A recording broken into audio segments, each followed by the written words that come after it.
Halle Berry. I like Halle Berry. All right, thanks. The dude that I was talking to before we came here was talking about MGF, and he said that when MGF and one of his other friends went to watch the film with Halle Berry, where she shows off her carriage, her thing that she got paid. Monsters Ball. Swordfish. Swordfish. Swordfish, yeah. So he remembers the name of the film. And then he said when they left, there was a woman that had watched it with them, and she said, the film was alright, but they did not need to show that scene. And he said, MG said, they did need to show it. Dirty bastard. I said, my boy. Yes, they did for me. They did. Those tits was worth it. That was where I paid my money to come in. But every man watched that film because of that. But there was no reason for it at all in that film. They were both right. They were both right. No reason at all. To be honest, I'm even a bit upset she did it. I hear what you're saying. Money, come up to me now. Money.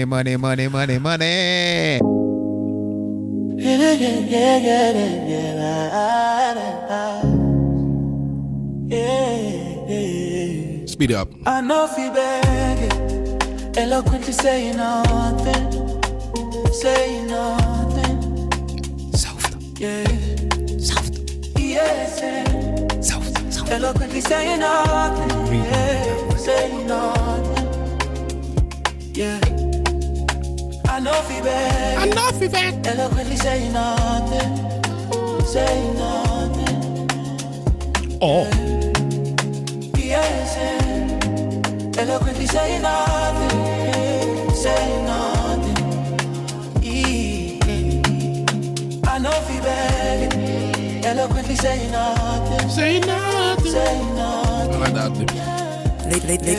Ladies and gentlemen, boys and girls, cats and dogs, rodents and other small insects. Ladies and gentlemen, boys and girls, cats and dogs, rodents and other small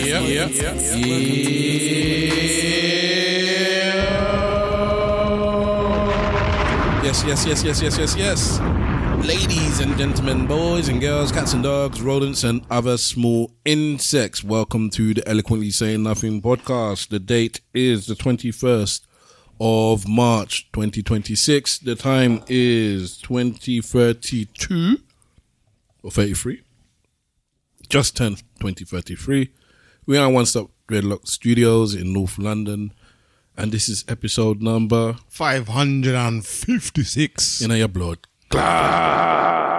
Hashtag ESN Pod to start or join in the conversation at ESN Podcast on the socials. Plug. ESN Podcast at gmail.com to send in the thing. Talking about sending the thing. Tell them. Wendy, friend of the pod, has actually sent in a thing a couple of weeks ago now. So remind me to do, I think it's a Lamar that also, I believe. I don't think I've read it. So come towards the end. Please remind me.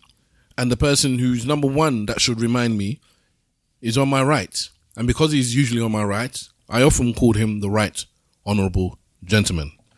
And he goes by the name of... Greetings in the name of His Imperial Majesty Emperor Haile Selassie, Empress Mending Mama.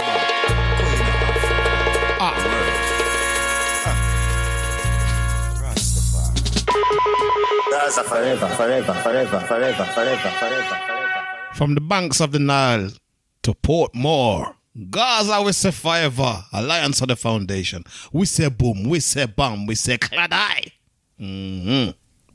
Very good. Very good. Very good. Have you seen those Instagram videos of the couple who mimic the martial arts films from back in the day? I believe I may have seen one of them, but it was captioned something like when your partner watches or something like and they'll martial arts as much as you, and then they're fighting it out. Yeah. Two light skin couple. Yeah, I find it entertaining. I do. And actually, from there, I'm semi-stalling as well for this dude.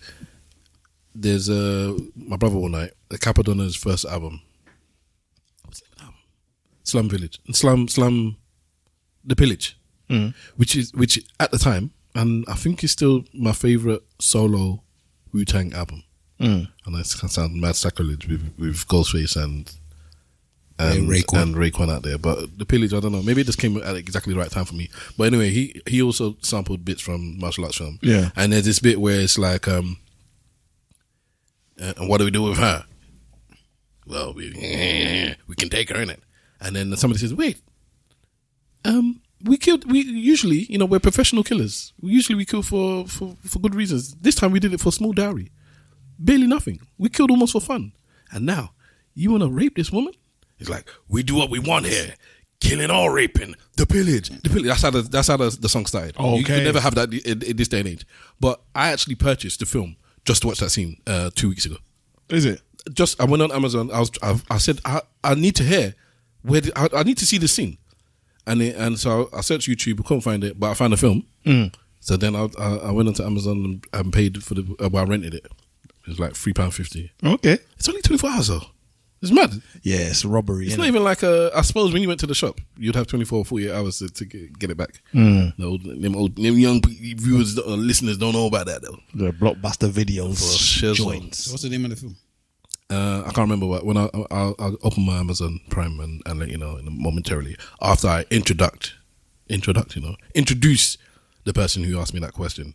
He happened to be my actual blood brother. Somebody called us identical twins 3 times, like we were Jesus. We had to deny her, but he's not my identical brother, but he is my brother, and because he loves the whole world, he's also your brother, which makes him our brother. And he goes by the name of At Big Wahala on Insta, at Big Wahala on Twitter. What's good, people? And I am. I've ridiculed everyone on the roster. I just want to say from the bottom of my heart, I'd like to take this chance to apologize to absolutely nobody. Get down. The double tap does what the he wants. Paid to talk to be the boss. You can't handle the truth. I am Stavros Boss. You can catch me at Stavros Boss on most social medias. To my left.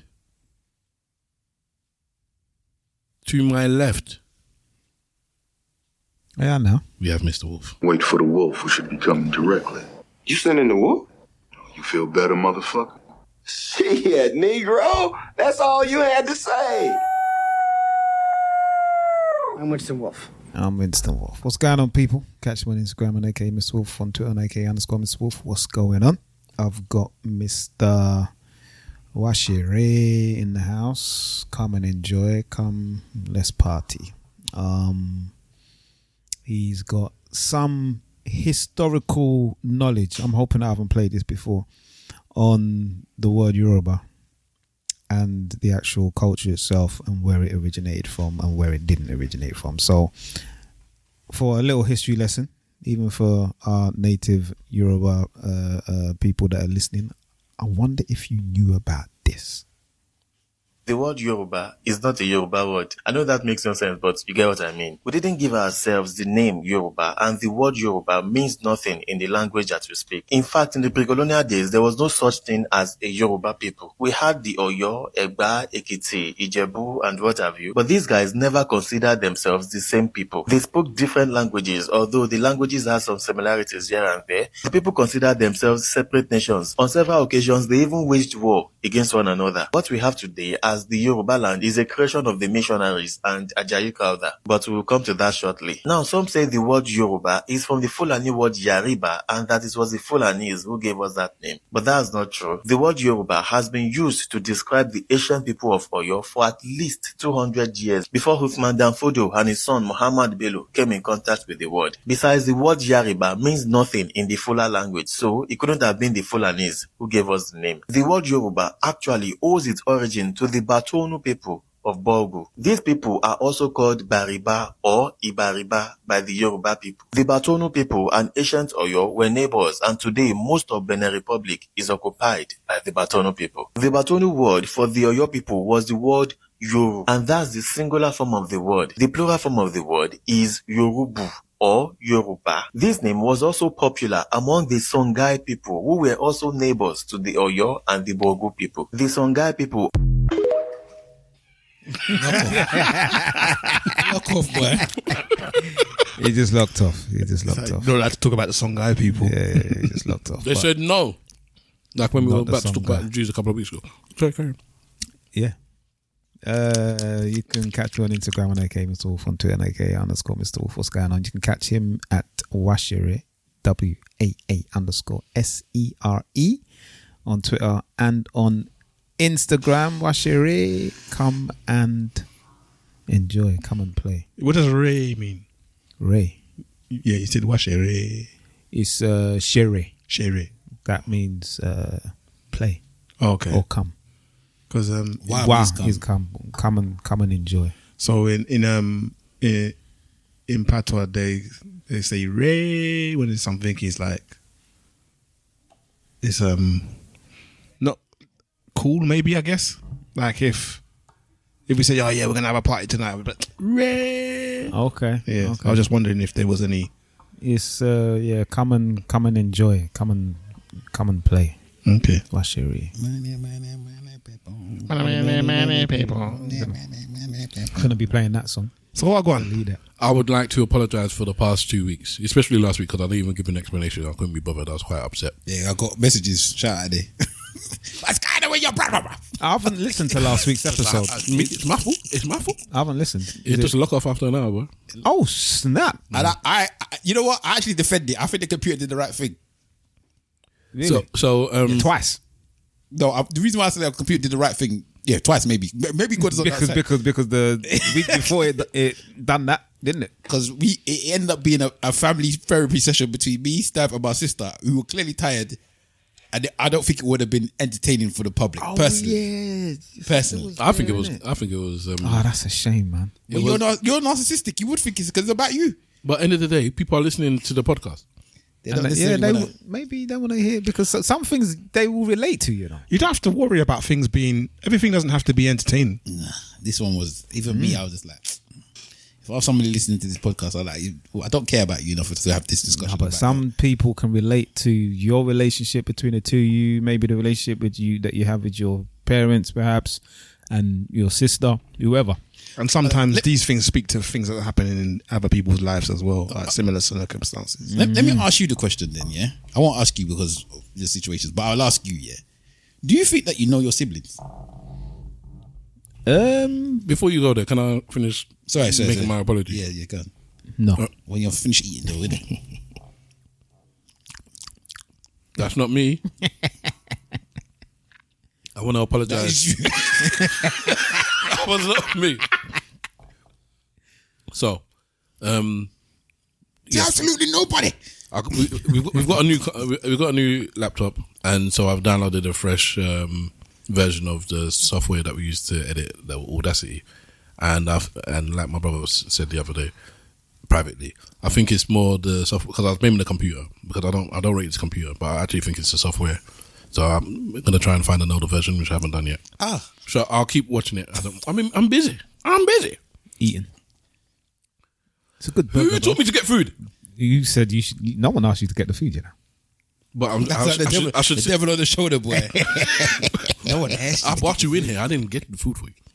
I didn't even pay for the food. Exactly. I didn't even pay. You bought your own food. Anyways, no, this is the one. Sunset Burger. That's one of my. Stavros says, yeah, I'm gonna do Stavros says. It's gonna be the Sunset Burger. Not this one though. So your computer is still got the same software with the same thing, everything. So I'll be looking over every cell to make sure, because I'm assuming it's gonna freeze again. But if it freezes again, I can restart. I actually sent him the software, you know. I sent him the software. In fact, I don't even mind you stopping right now and putting the software on. I do. Or you can just let me finish talking so that we can finish, and then hopefully it won't stop. Because it's not like it stopped every week. It's the last 2 weeks, yes, but it's been recorded for a few months since then, before then. Anyway, so, last week it stopped after an hour, and I didn't notice. The week before, it stopped, but just before it finished, and we didn't notice. I made that little announcement at the end. Last one, for a whole hour or so, or close to an hour, we were talking, my brother, my sister, and I thought it was a good conversation. And as my brother said, it turned into a actual introspective inter-conversation about our family, more so than like what's going on outside. I think it would have been good for our parents to hear, and it would be good for me to come back to you in future, because I forget things. I would have liked to have heard that, to be honest with you. Maybe we should do it again. It was very boring. I will never do that again. To you? Yeah, exactly. And if I'm participating in it, I won't want to do it again. Why? Because it was boring. Okay, anyway, either which way. For me. Taking into account a lot of the questions were for him as well. You know, like a DJ, sometimes it's not about whether you like the music, it's for the audience, bro. I don't think that any audience person will want to be listening to it. I completely disagree. Anyways, I don't understand how you think that sometimes. So when you listen to Joe Budden podcast, none of them ever talk about their own personal business. Yeah, they do sometimes. And I don't. If I've heard it or I've had a variation of that before, I don't want to hear it again. But if you haven't, well, in this case, I hadn't had a variation of this conversation. Whenever we are together and it's just the two of us, we end up talking about some therapy rubbish. Okay. Right. Or music. Is that people even know? If they're two together, you know you're gonna hear music or you're gonna hear some whatever discussion about our past or whatever. We never seem to have topics when it's just the two of us that we can just discuss. But anyway, as I said, I personally thought it was boring, but other people might think it's nice. I don't know. Well, anyways, I couldn't be bothered to make an announcement that time, so I did write in the synopsis. So if you didn't read it, that's your business. But it's not there. This week, we should do better. Yeah. Do better, be better. All right, well, by all means, ask you a question. All right, so do you think you know your siblings? 1, 2, 3. Do I know them? Yeah. I do believe so. I mean, I don't think that you can wholly know somebody. I think people always keep certain things to themselves, you know, whether you want to call them skeletons or whatever. There's always going to be a part of someone that you're not going to know. But as a whole, I do believe I know my siblings, and I would go as far to say that I know them quite well.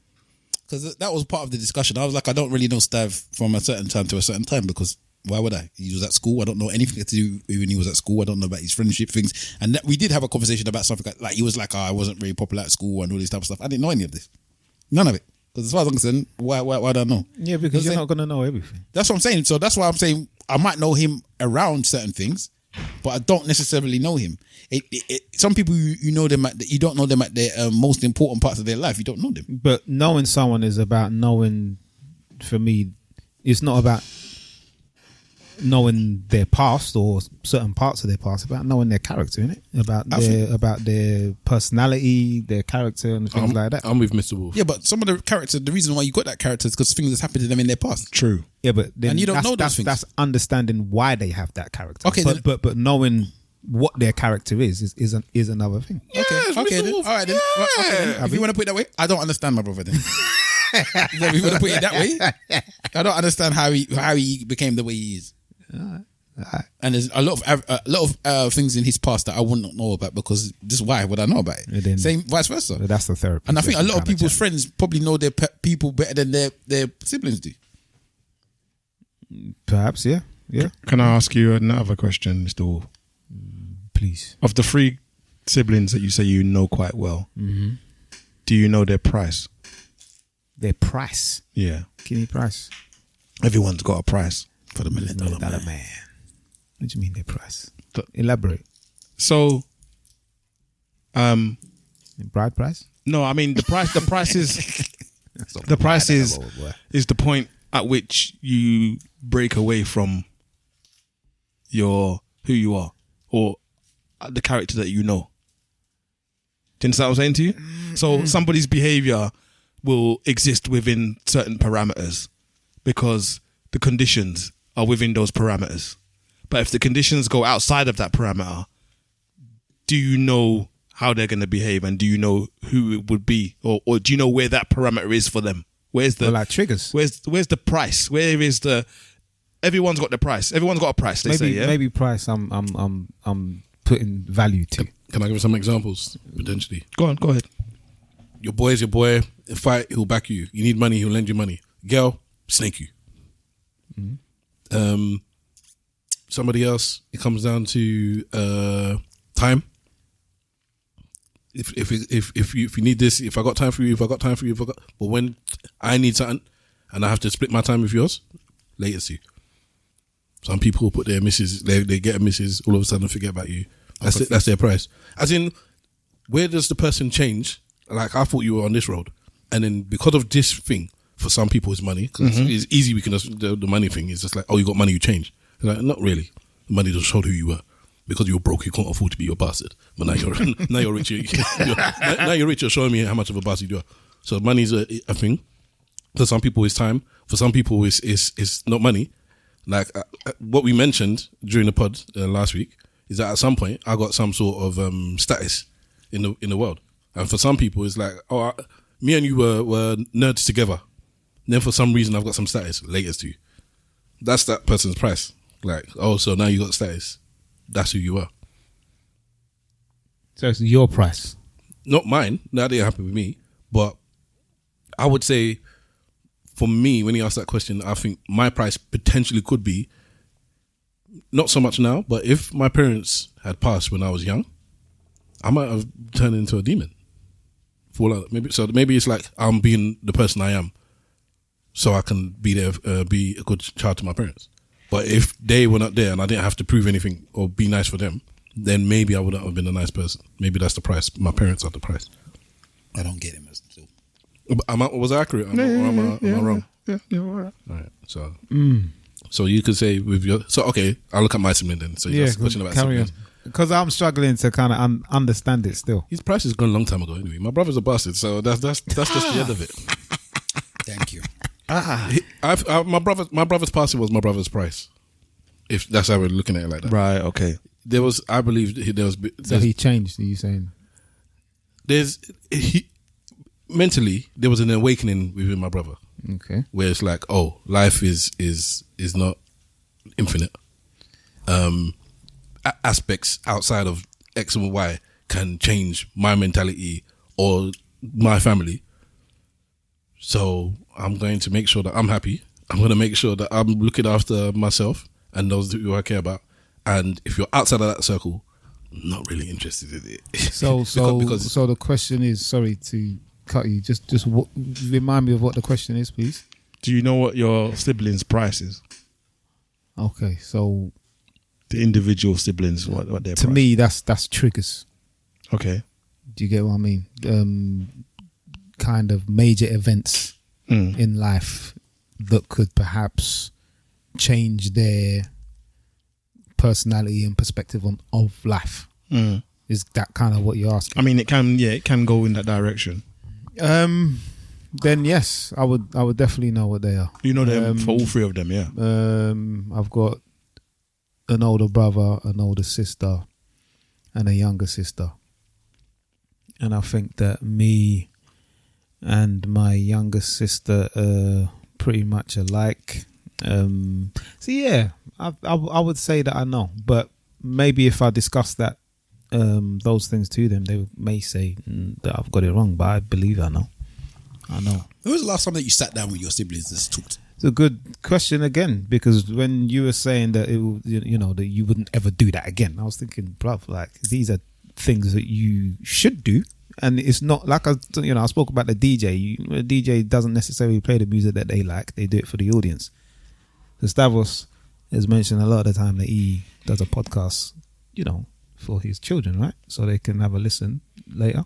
No, I started the podcast just because, but I continue wanting to do it to meet up with my boy them. But when I'm talking on the podcast, I'm talking to my children now. Since I've had children, I'm talking to my children. Right. Okay. Yeah. So it's partly for an audience. Do you get what I mean? So I think that there's a lot of value in people getting together and having a chat, and even more value when it's your family. Do you get what I mean? Because you just don't do it often enough. People don't get together. I mean, the idea of sitting with your family at a table to have dinner, what have you, people think that that's a big deal, because it is. And that's why some people love the idea of Christmas and things like that, because people get together and they sit down and they break bread. I think that sometimes the closest people to you or the family members that you got, because they don't want to upset you, they don't tell you the most traumatic things that's happened to them. So you're actually what's the thing? They're giving you a version of who they are because they don't want to upset you. That's a type of person. What do you mean? Because there's some people that love misery. The misery, what's the term? Misery loves company. Yeah. So some people want that sympathy. They want to tell you about their issues so they can get more sympathy or more love or more, affection from the person. So there are people siblings as well. Okay. Yeah. I don't really see it so much, especially because I don't think that your siblings are probably not like that. There's many people that are. You know what, in my brain, I'm not even talking more of a men thing. I think it's more of a woman thing. Like I think sometimes if girls, especially if they got brothers, they probably exclude a lot of the stuff that's happened to them from telling their brothers out of maybe their own safety of their brothers, and they don't want them to be looked at in a certain way. Yeah. Does that make sense? Yeah, so like you're saying, like your sister would know maybe how you would react if she was to tell you that thing, so she doesn't tell you because she knows that reaction could put you in danger. Basically, yeah. Yeah. Okay, yeah. So I don't know, maybe they're being abused or they've been they might not tell their brother because they know that their brother could go and do a madness. Yeah. Or they might even be scared how the brother might react in a way that he doesn't live up to what the expectation is, and they don't want to have that thing away from that expectation of their brother now crushed because you've acted a different way. I don't know, but for me, I just think that people feel like they know their siblings, and sometimes they just don't know their siblings, especially if you didn't go to school together as well. Yeah, that. Your age difference is enough. Belly's rumbling, boy. Your belly's rumbling after you just ate. Yeah, I exposed you. Fair enough, yeah. People don't know people. You're right. Like I think Webs might know you better than I do. I think I'm so transparent, and nobody needs to take time to figure me out. I'm so easy to figure out, and I'm so happy to tell you about myself as well. I think I'm the opposite. Narcissism. I've had many people tell me that I'm like a closed book, hard to read, poker face, and all of that stuff. Yeah, typical Nigerian. So, with you, when I knew that I didn't really know you, it's when we was doing a podcast, Mr. Wolf, and he said that he was what's it called? We did talk about it on the podcast, didn't it? When Twain was here. Yeah, that I was that I spent a few years farming. Fostered. Yeah, I had no idea, but that's information though. Yeah, but you that goes to Mr. Wolf's point about the difference between information and knowing the person. Character. Yeah, but for me, that is probably an integral part of your life. And for me, if I don't know an integral part of your life, I don't know you as well. Like I said, everything is an integral part of some people's lives. That's when you start. I don't think everything is. That's for what's integral? What does that mean? Okay. I think he means important, like an important part of your life. Intricate. I don't know. I said integral. Yeah, that's a word. Integral is not a word. Pivotal, I think, would be. Pivotal is a word. Intricate is a word. Integral is. Okay. I knew what he meant. I was gonna let it fly as well, but I was like, man, pull us up always. Pull us up, but I think you're the one with the no intricate parts of your life. I believe more things are important than people actually realize. I think there's like, I was in an abusive relationship. I lost a parent. I was fostered. I lost my left leg. Stuff like that. And these are the things, the pivotal. Your favorite TV program being stopped might have a course in your life. When you watch programs like Quantum Leap throughout your childhood, you realize that these small things, this butterfly effect can happen. So I take a lot of stuff, and because I know, I'm like, wow, I'm not going to know 99% of your life. I'm more along the lines of what's your character, and the bits I do know of why you got there. Then fair enough, I'll fill in those gaps with the information I know. But there's only so much I'm ever going to know. Can I refers to an essential constituent part or forming of a whole. You mean integral? Yes.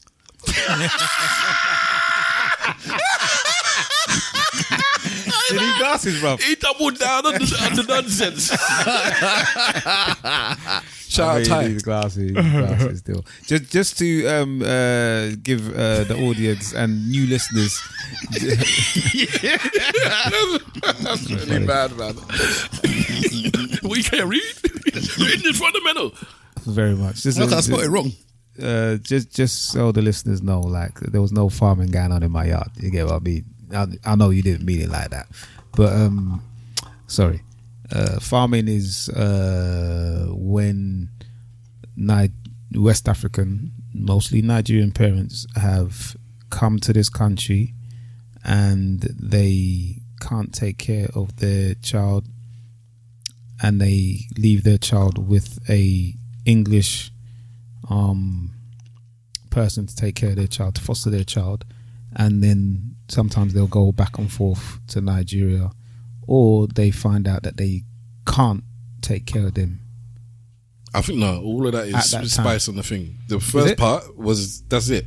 They fostered the child out not for permanent. It's never. No, a it's thing never that is permanent. It's that for whatever reason, whether it's financially or because of distance or because of work, I need to work.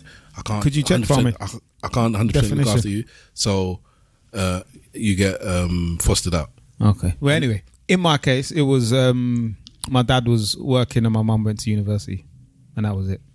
So That's the same. I think that would come under the definition. Maybe you don't like the term. Yeah, maybe. But if I don't think I'm that correct, farming is the term, but let me find out and then I'll. Farming was the name of the film. Yeah, I know, no, but it was a term. It was a term before the film. Yeah, before the film. But yeah, no, it was integral to the film. Integral to the film. Chopping one time on the mic, you know. I don't want to hear anything. I did it on from you purpose. again. You're not, bruv. I did it on purpose. Integral. I like that though. Are you integral to this process? Yes. I fully thought that was a word as well. You know? I know because you kept saying it. Integral, bro. It sounded right. Exactly. Respect. Y'all are from the same womb. We share that womb. So are you just now going to be looking at farming and No, the question I asked the question. I did want to see the definition. But as I said, I didn't know that about him. There's a lot of stuff I don't know about a lot of people. I didn't know either. I didn't know. Yeah, there's a lot of stuff I don't know about a lot of people. And and for me personally, if I don't know things that I think are very important to your life, I don't know you. But then you don't know anybody. But yeah, I'm going to say because what you're effectively saying is that you also made a statement there where you said it's as important to your life, but you're looking at it from your point of view. So you might put more importance on that thing than they did. You could do, but it doesn't make a difference. For me, if I see something in your life, you tell me something in your life that I think is an important thing, yeah? Yeah. Then I don't know you. If you don't think it's important, fair enough, fine. But I think it's important. So So that means you don't know your parents then? Of course I don't know my parents. Can I just go on the farming thing? So yeah, it basically is based on historical records, particularly in the context of Nigerian and West African immigrants in Britain between the 1950s and the 1990s. Farming refers to a practice of privately fostering African children out to white working class families. So private fostering arrangements, West African parents, often students or working in the UK, would pay white families to care for their children so they could focus on their studies or work. So clearly farming. The long-term separation though is where children were frequently farmed out at very young age and often stayed with foster parents for many years, leading to long-term separation from their biological parents. And shout out to BC. Yeah, emotional and identity issues is the last one that I'll mention.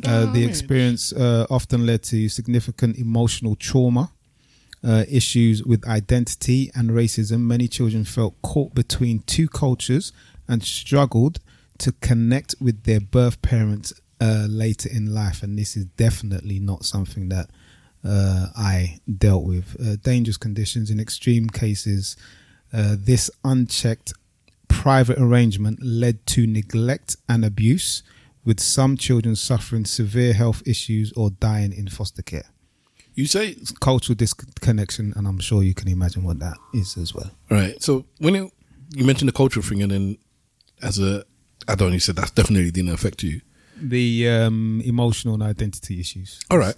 So let's say that on a scale of 0 to 10, 0 as a black person is being a coconut, or what the so-called coconut. Not 5 coconut, like full coconut. Mm-hmm. Like I don't even like hanging around my people. 5 is fine balance, just a balance. It's like they know their culture. And I'm talking about somebody in this country in Europe, but they're happy eating the pie and mash, as well as the rice and peas. All right, they're down the middle somewhere. Then you go up to 10, and they're super Pan-Africanist, pro-black. I don't even. What did Nas say in that line?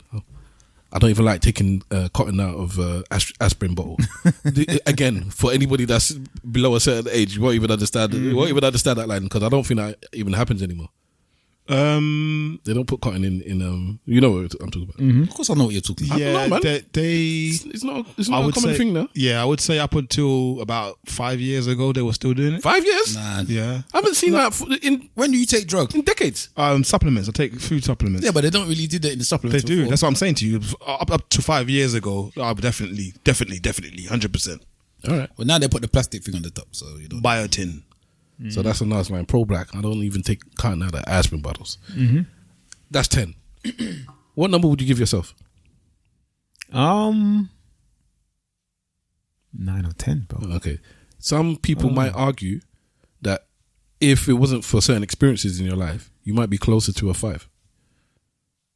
Maybe. Some people. I'm not saying it's the case. No, I know. But when you just dash it out of the way, I'm like, not necessarily. Yeah, because there could be the overcompensation of something that's happened. You get what I'm saying? That I'm grabbing onto. I am a 10 because of what has happened to me. If I could speak Yoruba, if I went to Nigeria growing up as a child, I'm not a 10. I'm not a 9. Let's say I'm an 8. I don't think I'd be an 8. I think I'd be less. Okay. I don't think that had a impact in my I don't know, my love for my culture and me knowing my culture.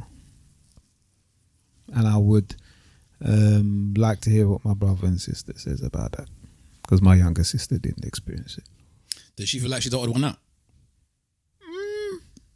In what sense? The fact that she didn't deal with that, or just the fact that she just generally, just basically, yes, she does, because there's a 6-year gap in between me and my other siblings is just 3. No, because I'm saying there's certain people that have gone through certain experiences together, and there'll be like one sibling that's come out of nowhere. Unfortunately, that didn't have to live that life. Because as much as you're not saying that it's a traumatic thing for you or whatever, you're not saying that, are you? Really? No, right? It wasn't. But if there are times when the 3 of you have gone through something that could be seen as traumatic or could be seen as out of the ordinary, and you're talking about it, and that last person can't relate, and you might be upset about it. You're like, mum and dad took us, we made us go to this place, blah blah blah blah blah, and they're like, well, that never happened to me, and almost they feel a bit of a way. Not you don't feel that way about them, but they feel that way about themselves, like almost I'm looked at differently because I didn't have to go through this thing that you went through. No, but with my older brother, he didn't like the experience. Me and my sister were okay with it, so that's the 3 of us together. But I'm saying this 4th one now has no experience of it at all. So you're all talking about this thing that they've never experienced. So they're like, you can even have that conversation. I didn't like it. It wasn't so bad for me. It wasn't so bad for me either. And then I'm just twiddling my thumbs here, listening to the conversation. I'm an outsider. I don't think she looks like that in that sense, in any way, shape, or form. It's like some people. Interesting to hear what she has to say. It's like when some people are some people where they, let's say that is a family of 5 or something, or family of 4 or whatever, yeah. And 3 of the siblings was born in another country, and then the last sibling was born in England or something. So then they've got a whole different experience of coming from one country to another. They had to do this, they had to do that, blah blah blah. And the other sibling is just there like, oh well, I was born here. They have no experience of the back home. They have no experience of this. They have no experience of that, and they just feel like, well, I'm just. I'm English or whatever, or American or this, that, and other, because they have no experience of coming back from the other place. I'm sure a lot of siblings have that one, where the one sibling that was born in a different country than the other ones just feels like they're a bit different. And I think all those kind of things will add. It's just how much importance people might put on it. So it will all be the case. So your sister will, by definition, as far as I'm concerned, will have to be in that box. What box, sir? The box of these guys have had this experience that I haven't had, because it is the case, unless you just never ever thought about it. I don't think so. Have you ever asked? No, but I'm almost certain. Okay, but when I mean not thought about it, I mean as in like nothing. Not that it's a small thing, because the box can be tiny. It can be that I thought about it, and then that's the end of it. So it doesn't change like the course of that person's life, and the box could be a massive box, which obviously makes a big difference. But I'd find it far-fetched to believe there's no box at all. I always think that it's better, like when we do these types of podcasts where you're talking about family, yeah, or have families involved, they should always have somebody outside of the family that's asking questions, because family members don't ask their own family members questions that they should ask, either because they don't want to hear it or they don't even think about asking their sibling that question. Because I don't think you would ask a sibling that question. No, but somebody like me, the first thing I'm asking is, did you feel different? Because what that's the thing that I'll be more interested in than the rest of it. So anybody that wants to do a family podcast or you want to have a podcast with your mom and your dad or whatever, get somebody else in that podcast that will ask the questions that you would never ask your parents. Just get a host, somebody else. Yeah. Well, what's the difference? Because you say that will ask a question you will never ask, because you don't know, you might not know who's going to ask what. I agree with you, just an outsider. They're gonna by default they'll ask questions that you may not ask because they're not inside the house. But once you start seeing who's gonna ask, then it's like, just chill out. Just ask somebody that likes talking, that likes asking questions. Pick that person. That's sensible. Fortunately for us, when we did it, we had a whole list of people on an online forum that was asking our parents questions that we might not have asked. So we had the list of questions that we could ask that came from thousands of people that was asking us, like saying, "Oh, your parents, ask your parents this, ask your parents that." Which is why I keep saying you people need to get your.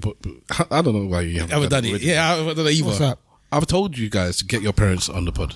Oh, okay. Because what I'm telling you, is it could be too late. It was without going down the morbid route. It was just so good.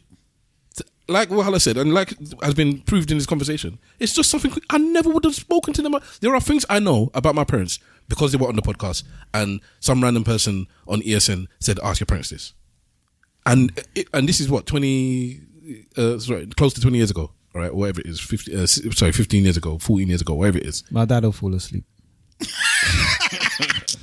You'd be surprised because when he starts talking about stuff that is triggering it in a positive way, about his childhood, about this smell, about this food that he used to have in Nigeria, and he's never had it since he's been in this country, and you're just like, "Oh, I didn't know." Okay, like, yeah, growing up, that was my favorite food back home. Let's make it happen. And there is no African man that has an audience that will not take joy in that audience. Let's make. But did your parents come here? No, we went to because I was thinking in their house. Go to my mum's and set it up. I'm very happy to do that. You know what I'm saying? Stay in the kitchen, mate. One time. I did it with my dad. You had your own private one, yeah. Yeah, but I asked him questions that I would never have asked him, and the way I comprised those questions was just ask him stuff about, obviously things before my time. I think it's a bit easier because he survived the war. He was born in a different country, so there's loads of questions to ask him. I want to hear answers too. I still think that somebody else from outside will ask questions. Yeah, they will ask different questions. I'm not going to say they won't, because you know him. Yeah, but then when I formulated my questions, I did so in the part of his life that I don't know. So I don't know him. If that makes sense. But for instance, I'm not disagreeing with you. I'm not saying you disagree. Yeah, I'm adding my own bit on top. There'll be a question that you just wouldn't think to ask regardless, or you wouldn't even feel brave enough to ask. Yeah, facts. And I don't know about brave enough, but I wouldn't think to ask, definitely. You don't have like taboo subjects with your papa? Not really, no. Okay. No. But did you ask questions about yourself? About myself? Yeah. I asked him questions about, so he had me at 21. And my mum was 18, I believe. So I asked him how that was, how he felt in the approach to that and all the rest of it. But me and you just had a conversation in the car, yeah? Yeah. That you probably would not ask your dad. Oh, no, yeah, I've had that conversation, but not in the same way. But I have asked him about it. We have had a conversation about it. Okay. Yeah. Because I'm not going to go to my dad and be like, how do you feel about me compared to this so-and-so, that type of stuff. No, I've had that conversation, and that's partly to do with him, actually. He's come through and been like, yeah, you know what I'm saying to you, I'm really happy about these things. Even if you don't go and do something, be famous or whatever, I'm really happy and proud of you on these particular areas. I don't know how. What did he say? I don't know how not everything, just these. On these particular areas, I don't know how you managed to turn out that way. Okay. Especially considering the environment you came up in or what have you as well. So it was like, yeah, I'm glad that, this is who you turned out to be. I would love to have a conversation with your dad. Yeah. Your dad's got bare things that I know that I want to ask your dad. Yeah. There is bare things I want to ask your dad. But again, it's if people want to do it or not. Yeah, I hear it. Do you want to bring your dad on the pod? I don't know. It's not that whether I want to or not. It's whether he would actually come. No. Do you want to. Yeah, I wouldn't mind him being on it. Proper sidetrack the question. Again, we don't have to always release them either. If they don't want it to be released, that's fine. Yeah, but it's good to have them. Have it, because and then just you've all have got kids, bro. No, it's true. It's true. Yeah, you know what? I've done 2 conversations with him that I've recorded, and I've done 2 conversations with our daughter that I've recorded, and there's been enough time, especially with our daughter. There's been enough time between them, and I've made a point of asking the same questions both times, and just seeing how drastically different the answers are. Obviously, as she's grown and as she's getting experience and as she's seeing different parts of the world and building herself as a person. Unfortunately, I've been having like what can I put it? It's not necessarily positive thoughts about certain things. And I was thinking to myself, if I had a child and just so happens, I don't know, my dad turned 89. Let's say that my dad passed before I have a child, yeah? If God bless him with one, yeah? Right? He might not know his granddad. Yeah. And even without this podcast, God has blessed my dad to have as many grandchildren as he has. Yeah. And unfortunately for my dad, I don't know if everyone's granddad's like this. My dad has been such a hands-on granddad that all of these kids know like they know my dad. Yeah. Like they've all, like when he did the 80th birthday, they all had like stories to tell you about how my dad has impacted their life. The great-grandchildren maybe not as much. Yeah. But the grandchildren definitely. And they're old enough to be able to narrate how they feel about their granddad. Yeah. So even if the podcast didn't exist, they could still pass the stories on to the next generation. A child if they did come after that. But this is why I suppose you need these types of things for people to know. I recorded a conversation that I had with my granddad when we were in Jamaica together, and I recorded a conversation with my grandma. Those ones were sneaky though, so they didn't know that they were being recorded. But you have to do that with the older lot, because the minute they know it's being recorded, I've seen them rewrite the script in their minds. But that's when you have to, you should know better by now. The minute it start off like that, after 20 minutes or so, they forget this there, bro. They forget.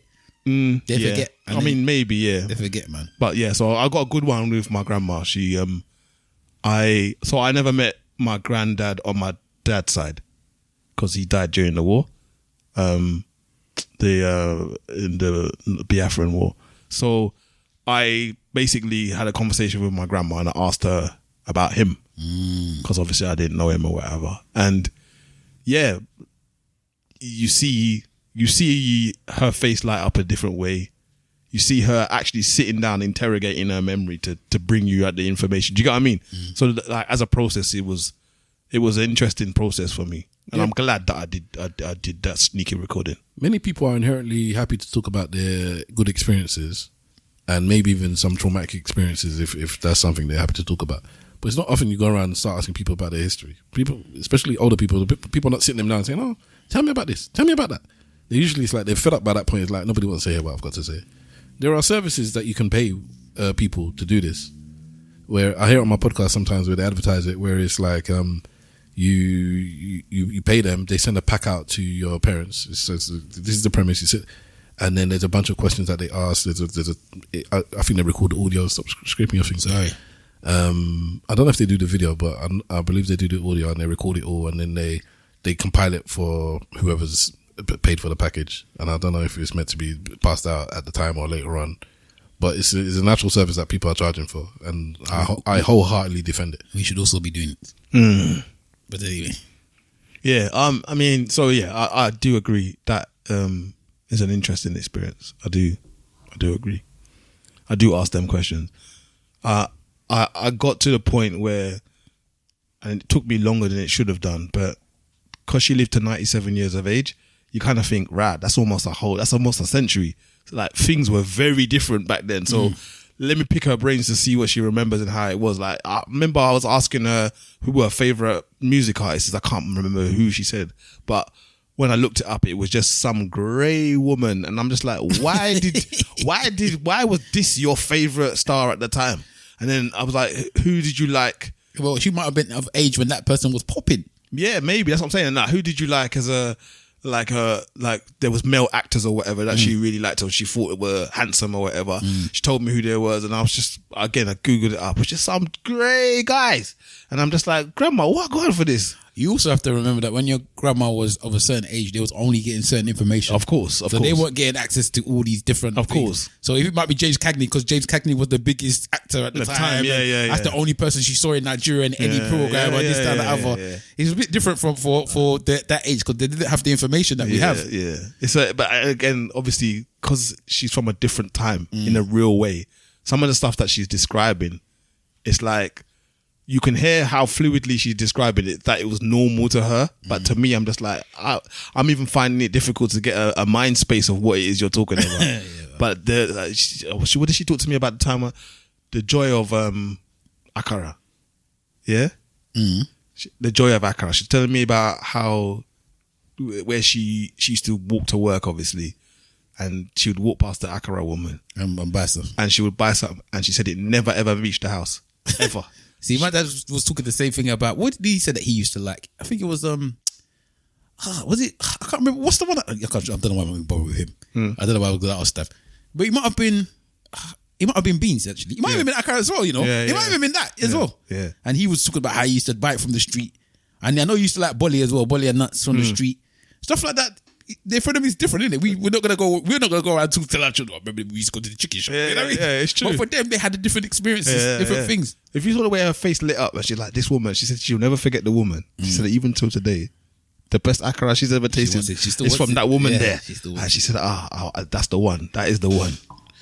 Some people, simple things or simple pleasures, man. Yeah, man. It's really interesting. And also when you find out what you think is a massive thing, and then they're just like, yeah, I don't even, like, for example, they took my grandma to Nigeria and they paid for first class for her. I was gassed because it was something that I wanted to do for her before her life passed. And years ago, I was thinking, yeah, you know, send grandma one of these times when we go to Nigeria. Let's send her on first class. Why not? Yeah. I'm there thinking it's a big deal. I go, so grandma, so, you know, first class, how you feeling or whatever?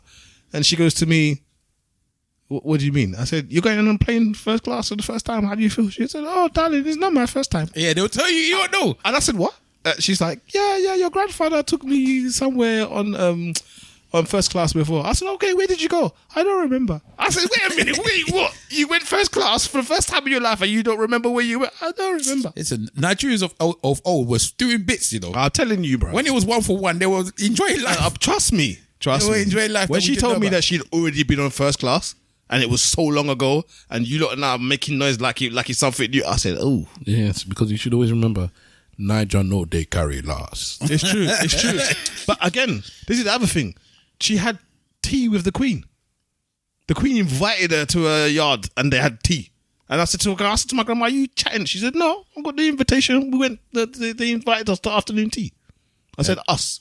She said, yeah, there was a couple of people. I don't know if it was something to do with the work that she was doing or in honor of the work that she done or whatever. But she had tea with the Queen. I said, okay. Listen, these are the questions that you don't get told because you don't ask. That's what I'm saying. I said, you sat with the colonizer. So this is an advert Elisa. for... she's my age mate. For one of the services. There are a ton of them apparently. Well, I just went searching for, which one is it? The service that does what we're talking about. And then I found YouTube videos of what's the best one of the comparison of all the different ones. But here's one called Storykeeper. This is 11-year-old advert as well, but so yeah, let's go. I've heard it. Man is promoting things on other people's things. Yeah, sorry. Band them business, bruv. Have you ever wished you could preserve your parents' or your grandparents' stories for future generations? These days, there are several tools promising to help families document memories and stories like Storyworth, My Life in a Book, and No Story Lost, and Memento. But these tools don't all work in the same way. Some require writing, some rely on expensive interviews, and one takes a pretty different approach. So today I'm comparing all four, feature by feature, no fluff, just exactly what you need to know. So different ways of doing it. Yeah, that's interesting. Because I got one for my dad. Of these things? It was a book though. It was so you have to fill it in. Yeah, how that something about knowing your father or get to know your father. Some kind of book. It was called As a Father. Yeah, man, it was good, comprehensive. You know, I would have gained a lot of information from it. My kids, his grandkids, and future generations. You know what I mean? That was about a year and a half ago. Did he put anything in it? Nothing. Of course he has. I don't know why you give a Nigerian man that type of thing. But I was saying, Mum, please encourage, help him. But you have to sit there and all right, Daddy. Yeah. He would have to like writing as well. Yeah, he likes writing, man.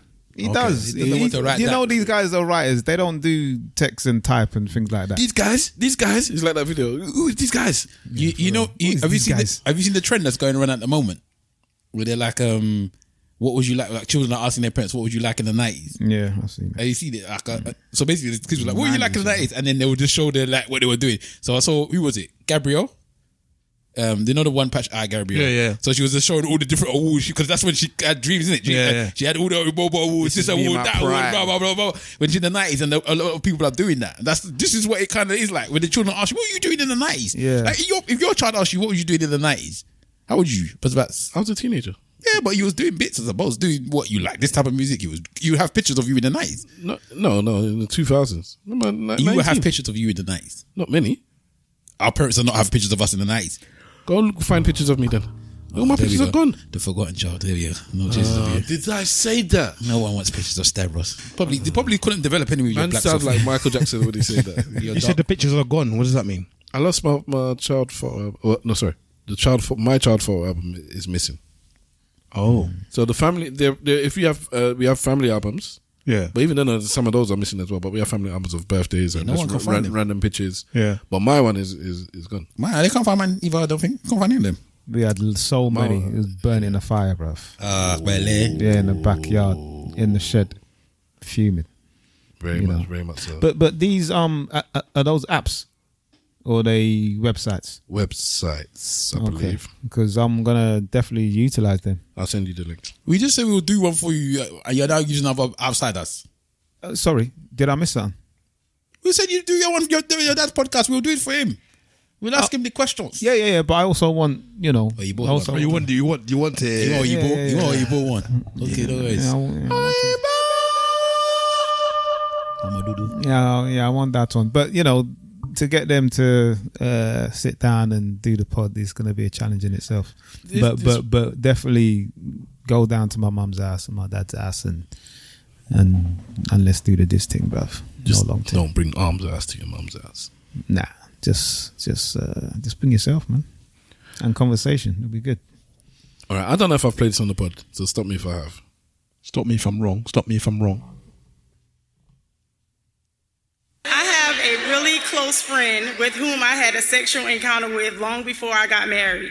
I shared the information with my husband, and now every time I hang out with that friend, he assumes we're hooking up. How can I get my husband to see that we're truly friends and nothing else? This man loved tonight's conversation, isn't it? Wait a goddamn minute. You telling me that there's a... let me put it. So this is from something called Tonight's Conversation, where it's panelists talk about relationships. They give a relationship advice. Staff should be on this program, bro. I believe so. Put application in. I believe so. When they come to the UK, I'll try to be there on the stage. So this person's come to the mic and said, I've had a previous... You heard what they said. I don't need to reiterate it to you. But they didn't say man. Spoiler. Man that knows how your tonsils feel. Yeah, you have played this. And you got the audacity I don't know if he's played to still be hanging out with this man, going to social events with this man while you got a whole new man and you wondering why your man is... A whole new husband. Husband. Oh, it was a woman. Oh. Now wait. It's a long clip. I'm not going to play the whole thing back. Does that change the dynamic of the question? No, or does it? So just because she ate her coop, she got to throw the whole friendship away. Yes. Is that what we saying? Yes. Mine is like, it happened then, it could happen again. Yeah. Am I toxic? Because the first thing I was about to say is, your friend kind of cute too, right? Like, are y'all still doing this thing? Am I toxic? Does that make me toxic? I'm toxic. They're very toxic. Leave us another minute. Completely, like you said, disrespectful. And here's the reason why.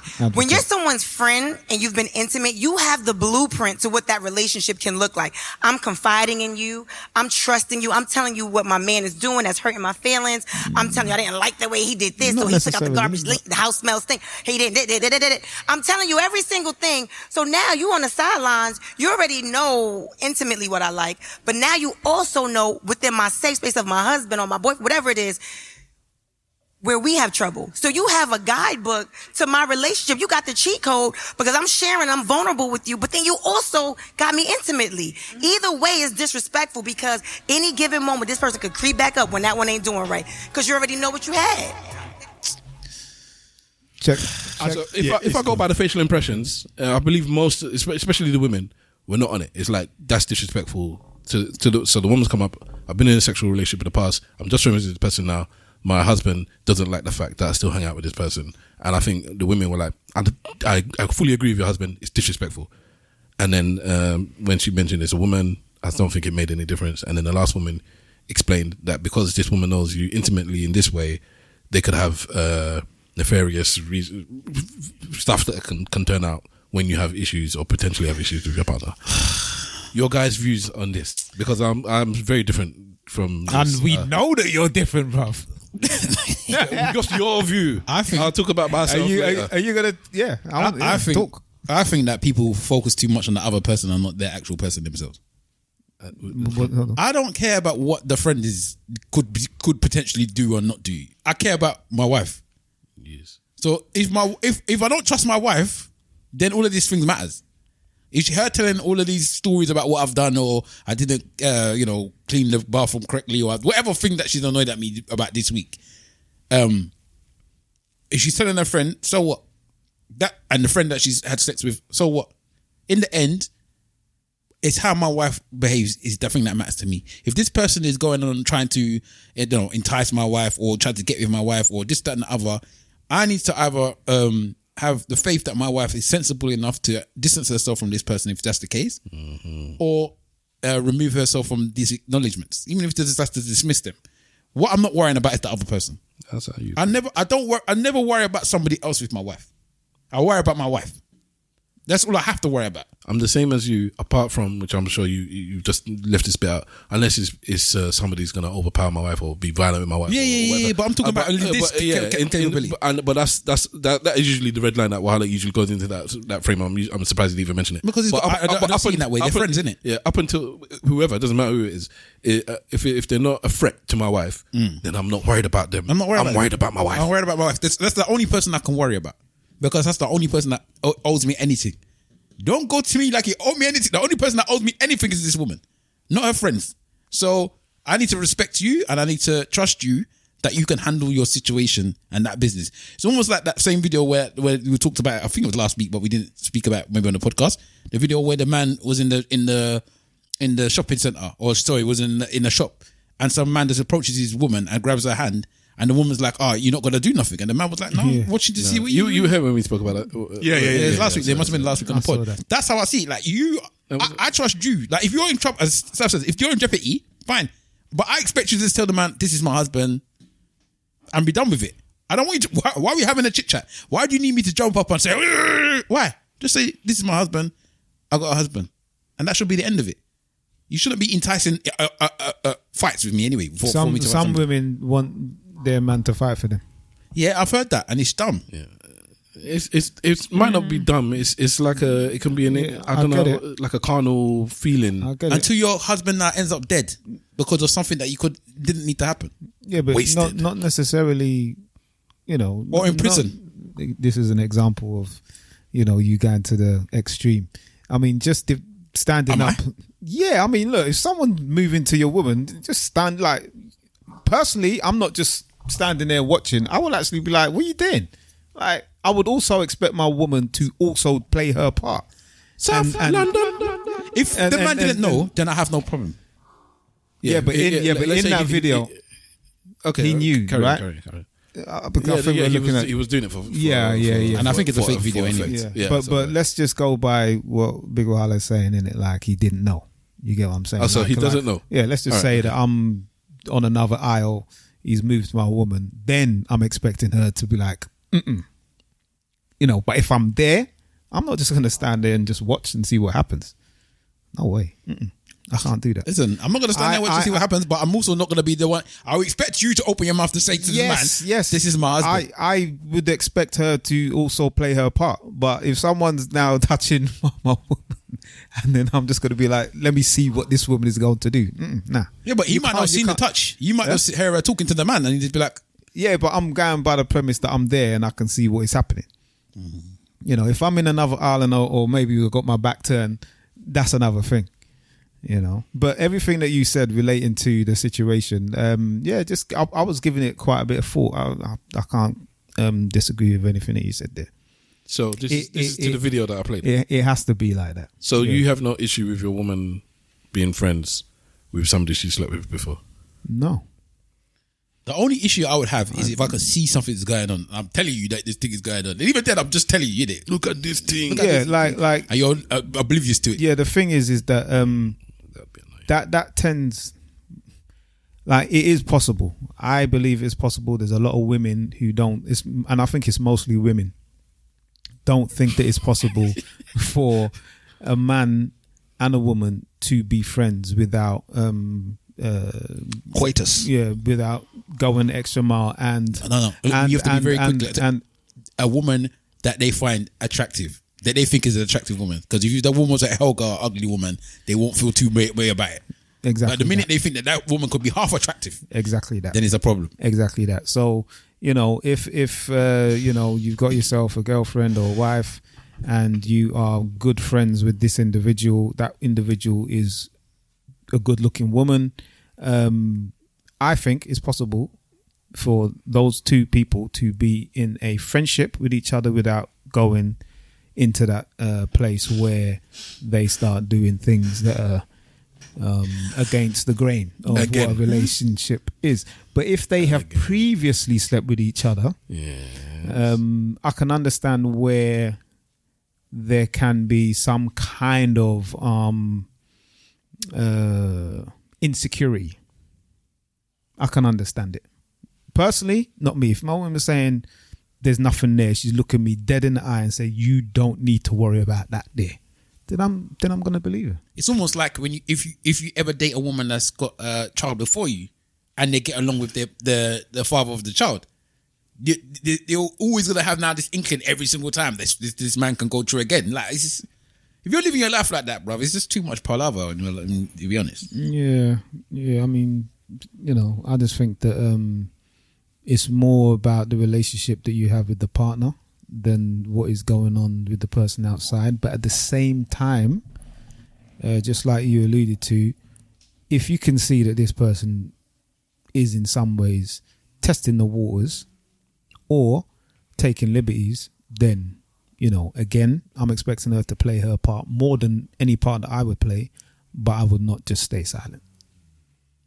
Do you get what I'm saying? Yeah, because sometimes when you're friends with somebody, you don't notice that they're taking liberties because you've already given the friendship extra, like, oh, no, this is not something that's out of the usual. This is how we are. And you're like, yeah, but that's liberties. You know what I mean? And there's some people that, there will be times where people might try and test you just to test the friendship. Just to see, I don't know, how you're going to behave now that you got a new man. Especially if you're a new man, like, well, I don't need to respect you really at the moment because you're just the new man. And then they could be behaving that way. But again, it's up to you. This is a test for the woman to show you, and the older man, to show you how they behave when you're their man. I have a good friend. You know, when she was in a relationship, we weren't as close as, you know, that's just how it organically, that's how it organically went. But furthermore, I will take that away. It wasn't organic. I made the conscious decision to not be as close to her as I was before. That's just me. Yeah, I'm not sure that is Stav, but on a personal level, I just felt you do you, and you know, we'll still be friends, but maybe not as close as before. I've got a friend that's like that, and when they, to be honest, when they have men, I don't even really know. They'll tell me like blah blah blah blah blah. They got a boyfriend or whatever, and they always tell their boyfriends about me, and I think she's got another maybe 2 other male friends that are good close friends, and they always know about us. But I'm just like, I don't need to disturb your relationship, innit? So if there's anything that you want to talk about or you want to speak to me about certain things, then yeah, I'll be there.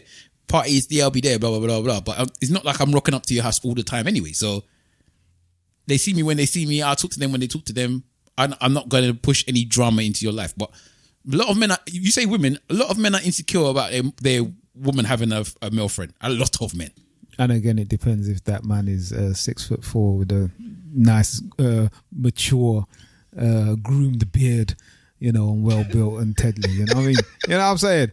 Yeah, you but know, sometimes it doesn't even have to be that. You just trust me. Trust me. It's the same thing. You do like you're saying about the woman, man. The woman looks like flipping. Yeah, but the reason why sometimes the men, feel differently is because men, as much as we like to pretend, men always think that men are only talking to women because they want to sleep with them. Regardless. Not all the time. Men think like that. Men think if this man is talking to you, he's waiting to bang. That's all they're doing. They're waiting for their opportunity. Every single man. They're in the friend zone, blah, blah, blah, and they're waiting to come out the friend zone. They're just waiting for the opportunity. That's what I think the majority of men think, that men just, whenever they're talking to a woman, at some point, they want to bang them. I think it's a high percentage, yes. Have you seen the video, though? They done a test where they were having a chat with a guy and a girl, and the girl said that she's got a guy friend and there's no way that my guy friend is gonna that has ever wanted to be with me. Have you not seen this? Intimately? No? I don't remember. It's very funny. And then the guy on the other end, the guy that was opposite her, where they're having their little debate, he's saying that there's no way how this man wouldn't take the opportunity if the opportunity presented itself, just like what Wahala was saying. And then he says, I challenge you to call him and to tell him that you let me find it. You know, feel that your feelings have changed and that you now want to move this friendship into something else. What will he do? And then she said, nah, let me find it. Yeah.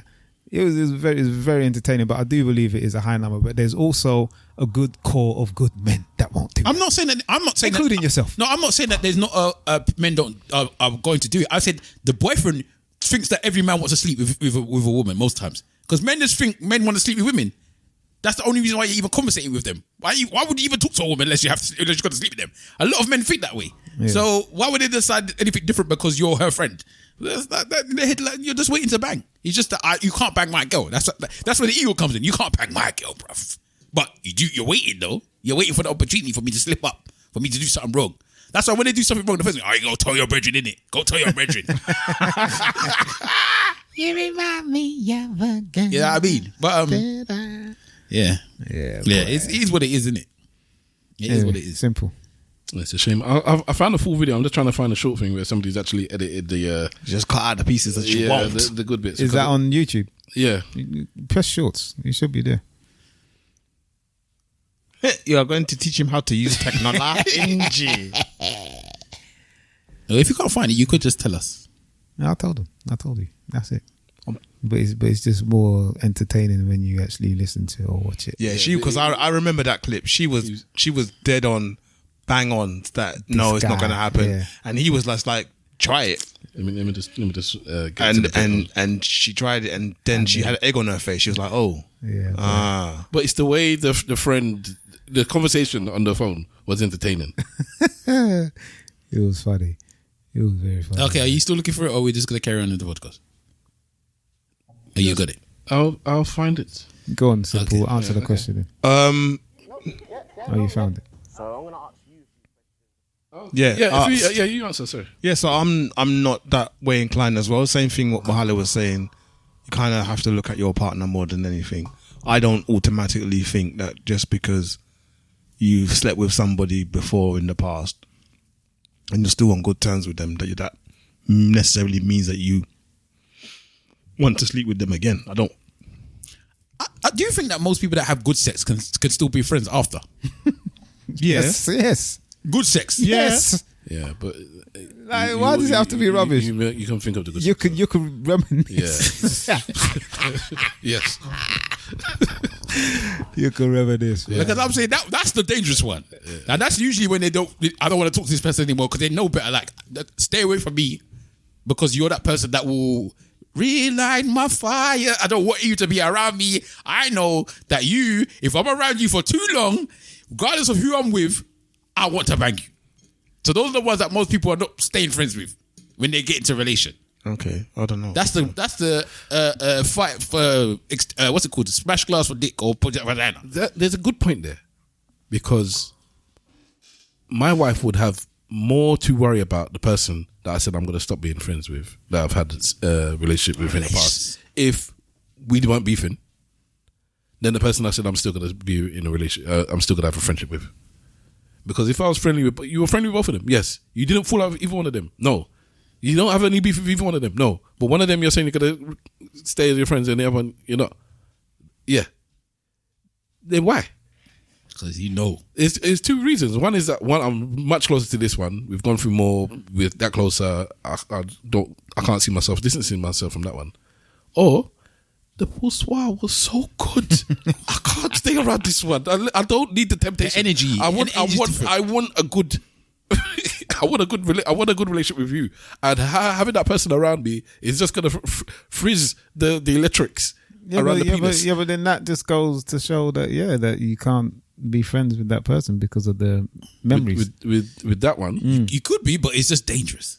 It's like a touching of the hand or something just reminds you of like the music video. Yeah, he's how you did, hug, and then suddenly you smell the essence, the essence of like sex, the strong J.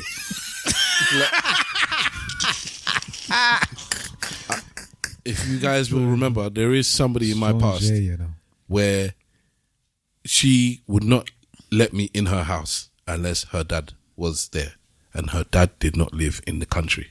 Okay. And it's not because, and I say let me. She was happy to have me in her house. Man, sound like sinners. She which bit?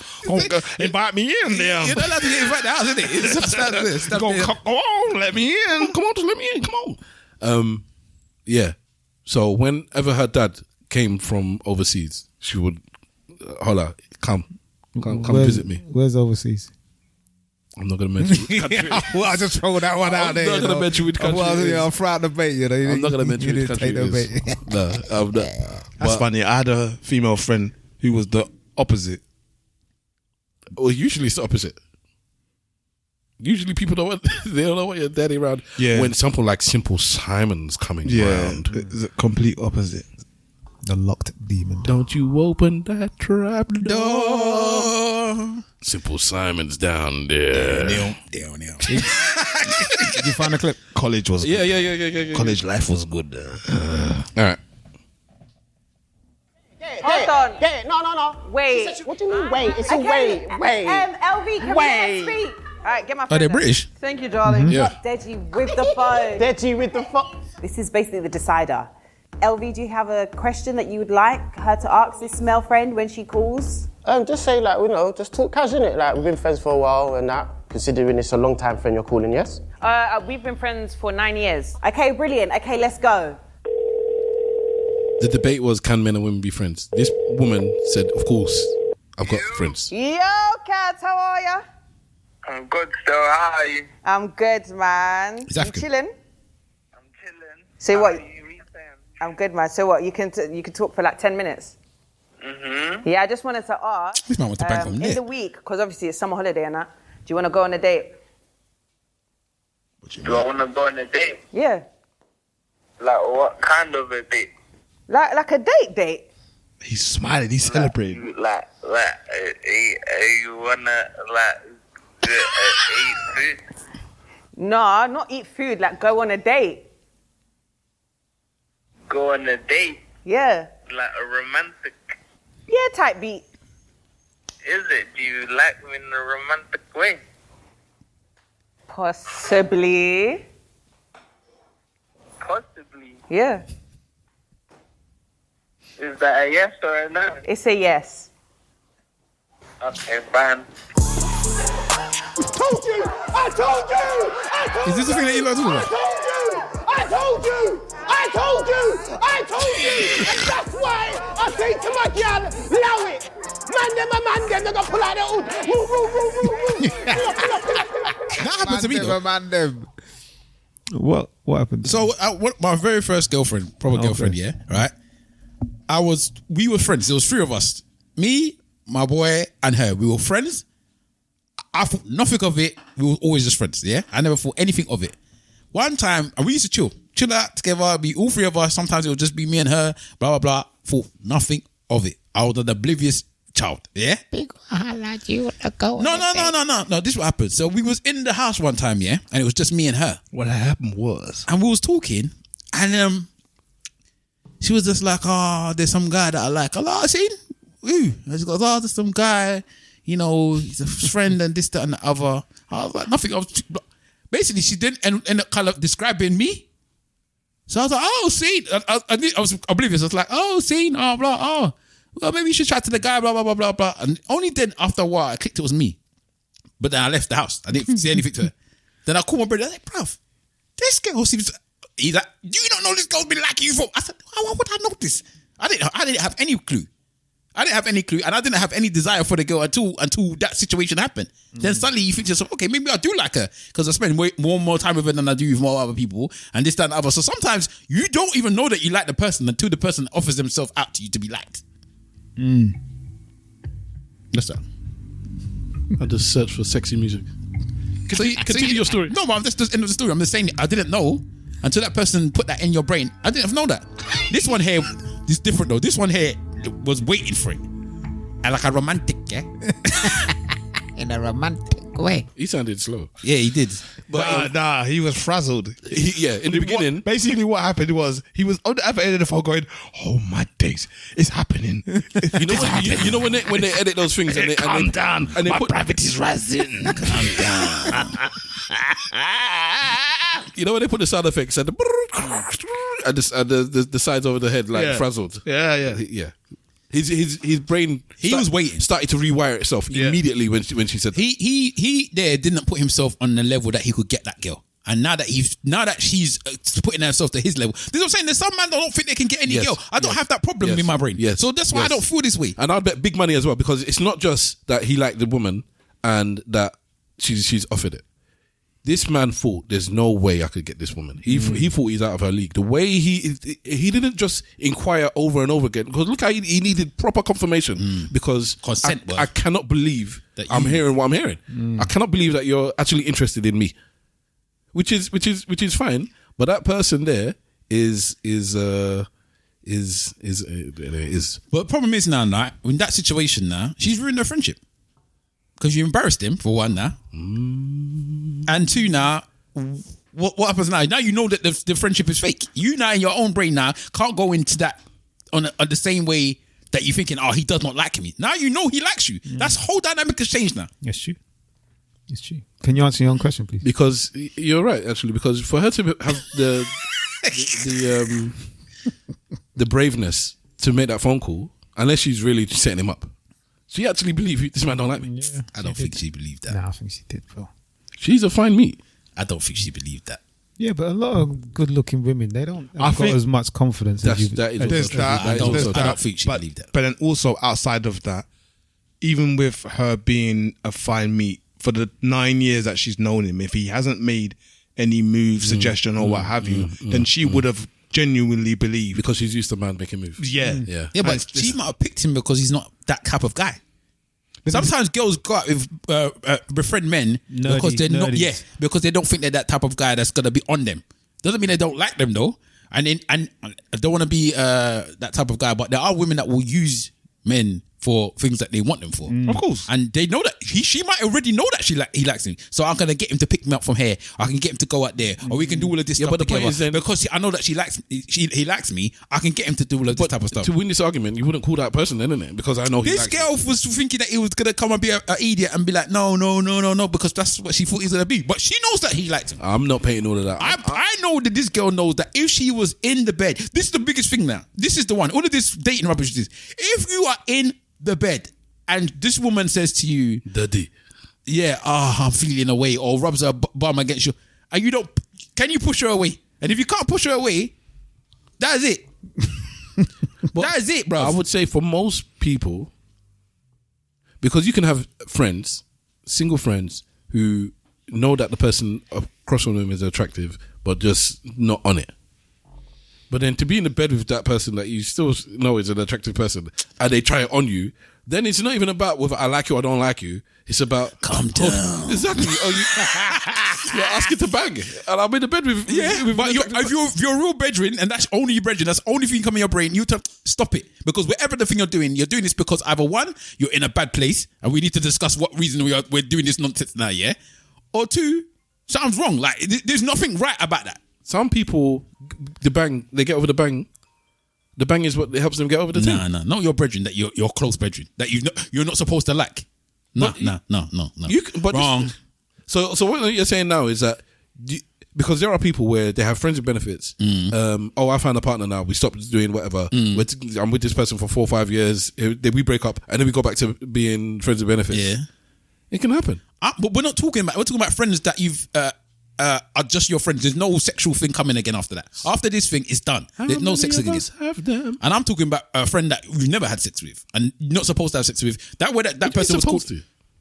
Like your friend, we are friends. We are not fuck buddies. We're not this, that, but we are friends. Yeah, but things can change. That's what I'm saying. Now it's changed. You're not friends anymore. Now you're fuck buddies as well as friends. You can be friends with benefits. Yeah, with benefits. I'm talking about just friends.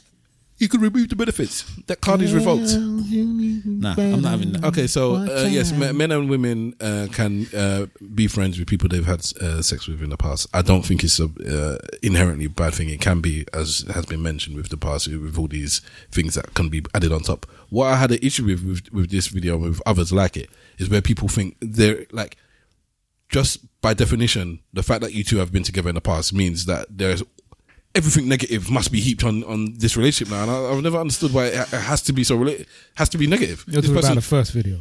The first video, yeah. I asked the question within the first place that they have to be insidious. They have to be just waiting around the corner when something goes wrong. They have to be bad mouthing the partner. They have to be. It's like it's not that it can't happen. It can be, but it's not that it's because they said it's disrespectful for you to be friends with somebody. Why? It's ridiculous. Why? It's ridiculous too. Because that means the only reason it's disrespectful because of all these things that you've added on top. Too much spice. I think, and the age of those people that are saying that is for me is it makes it even more annoying. Like, you're big people, like you should not have. Yeah, but it's subject to their experience. And these are not big people. I think they're like 10 years younger. These are mid 30s. I think they're big people. They're big people, though. And then you also have to Reggie's old, bro. You also have to look at it and take into account. There's always more than one side to something. So, for example, somebody might say, "Oh, yeah, you've slept with that person in the past. I'm not comfortable with you being around them in case." Because you've slept with them before, you're more likely to sleep with them. But then they don't ever look at it the other way around. If you've already slept with the person, then you know what there is there. Is it more tempting to know what there is there or to not know what there is there? Do you understand what I'm saying to you? Yeah, exactly. So for me, and it depends on what type of personality you are. If I'm going to be that type of person that's in this situation where I'm a bit of thingy about somebody, it's not about the person that's in the past. It's going to be the new friend. Like, why are you making new friends? Like, why? What new friends do you need to be having now? If this person's not in your workplace, no new friends, or this and other, why new friends? That would be more of a thing for me than the old friend that you've had from time that you've known for years. Exactly. This new friend, like, why is this new friend come out of nowhere? Like, if my wife came to me and said to me, "Oh, I met some guy named Daryl," why? Like, why did he meet Daryl? Where did Daryl come from? What purpose is Daryl? Why? Did I mean? But again, my wife meets new people all the time. Yeah. But then she doesn't necessarily befriend them though. No, not befriend them, but she could meet a new person every single day. Yeah, of course. Do you understand what I'm saying? But now if you're telling me that you're going out with Daryl, why? Why are you deciding that you're going out with Daryl? Like, what's different about Daryl than Jason yesterday? You understand what I'm saying? That will be more of a thing for me than somebody saying, there was somebody that I was friends with before I met you, or blah, blah, blah, blah, blah, and I slept with in the past. That, for me, makes sense. You've known that person for years. This, now you're bringing some new friend into this relationship. What's this when? Conversations like this remind me always to go home, kiss my wife and say thank you. Why? Just because if I wasn't with you, I don't know if I could find another woman that could put up with me. So I will find new people all the time. Yeah, that's true. Yeah, so like every year there must be somebody else that's added into my Rolodex. So as you say, what often happens in relationships is, especially if you meet somebody in your mid-30s and stuff like that, you've made up your friendship group. Maybe if you move to new workplaces, if you're that kind of person at work, then you might make new friends at work. But you don't often go out and meet new people on the street, swap numbers. I'm talking opposite sex now, and then link up with this person as well. Socialize with this person after you've met somebody and married in your 30s, 40s. It don't usually happen. Yes, but it happens with stuff. But then also outside of it happening with you, again, we have to put context into this. If you're somebody who's lived in the same place for most of your life, then yeah. If you're somebody like, for example, I'm using the American example here, where people go from state to state, for example, then you do have to like make friends in the new state. But I'm talking your first example. The thing I think with somebody like you is that she's met you knowing that you meet new people all the time. It's not something that's out of your character. Yeah, but some people, they're not happy. They don't want you to do that. Yeah, I'm anymore. not disputing that. Yeah, but she got it up front. That's your character. Yeah, she got that up front. If your character is not to meet new people, and then suddenly now you're coming to tell me that you've met Jonathan, and you've never met Jonathan before in your life, like you're now starting to change character, then you start asking the question like, why? My missus, for example, I know that she wouldn't have it. Or she would, no, let's not say she wouldn't have it. I would say that she would get very suspicious if that was the case. What if she met me? What do you mean? If you're talking about because of your personality. Yes, I'm not the type of person that makes new friends. So if it was me, so if I then came up and made a new friend, she would then be spider sense tingling because why? Yeah, like that's not your thing. But whereas with you, you've always been like that. She's known you to be like that from the beginning. So I think you're underestimating or overestimating women. No offense, women.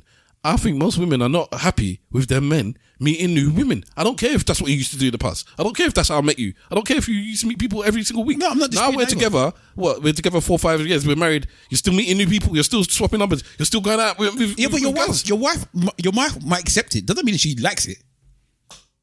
I don't think my wife is bothered as long as I'm taking care of what I'm meant to take care of, which I do. If I didn't, then she'd have. I'll put it down. I take care of what I gotta take care of. No, I think the scale is: are you taking care of? Are you neglecting your home life, your parenthood, me being a husband to me for this random? Okay, then so there's an issue. If your wife now come back and said to you, "Stav, I met this new guy, Terrence. I was just about. Me and Terrence are going to dinner next week." Oh, all right, it's cool. You won't say nothing. You have no think about why this woman going to it's not my wife's standard MO. But yeah, she can yeah. Anyway, yes. But it, as Simple Simon was saying with his missus, it's not in her character to meet new men. So it would be this is interesting, but I trust her. To go to your point again, that I trust her, and if what's happening is happening, it'll probably be a more banter thing. Be like, don't let this person be trying to take you though. Before you come home and I'll kick you down the stairs. Kind of business. Why are you like this? Because that's what I say to her. But, oh God, man, this is all evidence, bro. And she says it all the time as well. One day she's gonna 360 you, boy, and then it'll be like video recorders. I'll kick her down the stairs, slap her face. So simple. Just and. Big Wallet, if you're and you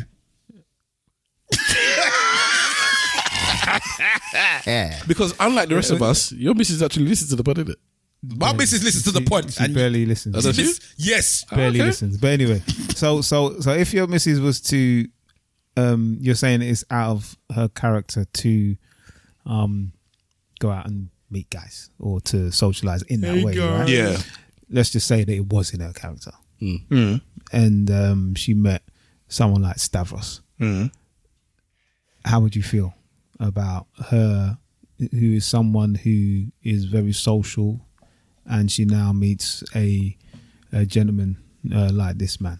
Bear in mind that you've never met him before. She's just told you what he's like. So, like me, what is like me? Out and about, isn't it? You're out and about. You're a friendly guy, and you're a man that most certainly ain't gonna cheat on his woman. You're just a sociable person, and she believes that. Yeah, because the people that you're meeting, have they not got partners as well sometimes? Maybe. Man, don't even care. Yeah, because it's not something he's interested in. It hasn't happened in a while. So the last one that's off the top of my head I'm thinking of, new person, is Georgette, previously on the pod often.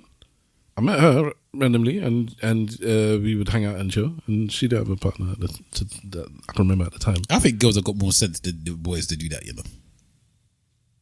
To do what? Be hanging around with a random guy when they got a guy. Yeah, because the dynamic is different, isn't it? Because guys are meant are hunters, bruv. Yeah, but it's also, again, this is the unique perspective that a woman will have on a man, is that she will see where or know where his insecurities lie. Sometimes. I think it's more of a case of, if stop me if I'm wrong, I don't want to sound like a Neanderthal. If this bitch ass man let me go out with the next man while I'm with him, what kind of bitch man am I with? I don't know. I don't know if I can speak to that. No woman wants them to be able to go home to their husband and call them and say, yeah, I'm going out with Terrence, and their husband says, that's cool. No woman wants that. Call your wife and ask her now. But you know my wife's not going to agree with you. I don't think she will. Why don't you agree with me? She's not going to agree with what you If your wife came home and said, I'm going out with some guy named Terrence next week, and you do not rah like a Dungeon Dragon, your wife is going to be looking at you side like, why are you not? I think most, ask her. This one doesn't know. Answer my question first. You did want to be last time. The last time you did it, she was wrong, by the way. What question did you ask? I was saying that, would you be okay with your missus meeting a new person that is like this guy here? I'll call my wife as well, man. Ask her. Because that's how she is. She meets people all the time. She's always meeting new people. So meeting them and going out with them on a one-on-one is a completely different thing. Yeah, that would. Yeah, so going out on a one-on-one is with a new person, a bit weird. But again, I'm not overly alarmed by it because I know my missus, if that makes sense. And I know what our relationship is. So how about boundaries? Don't you feel that there should be some kind of boundaries in place? But she knows what the boundaries are, as far as I'm concerned. She's a sensible person. Like as far as I'm concerned, she knows the boundaries. Like I don't have any evidence of my missus being a habitual land stepper. Yeah, but can a boundary be, I like this person, but I'm not going to go out with this person because I feel like it wouldn't be the right thing to do because I've got a partner. But again, this is subject to your relationship. It's a subject to the two people in the relationship. What are the confines of your relationship? Do you have a person who's like, no, these things are triggering for me and I'm not going to entertain them in any way, shape or form?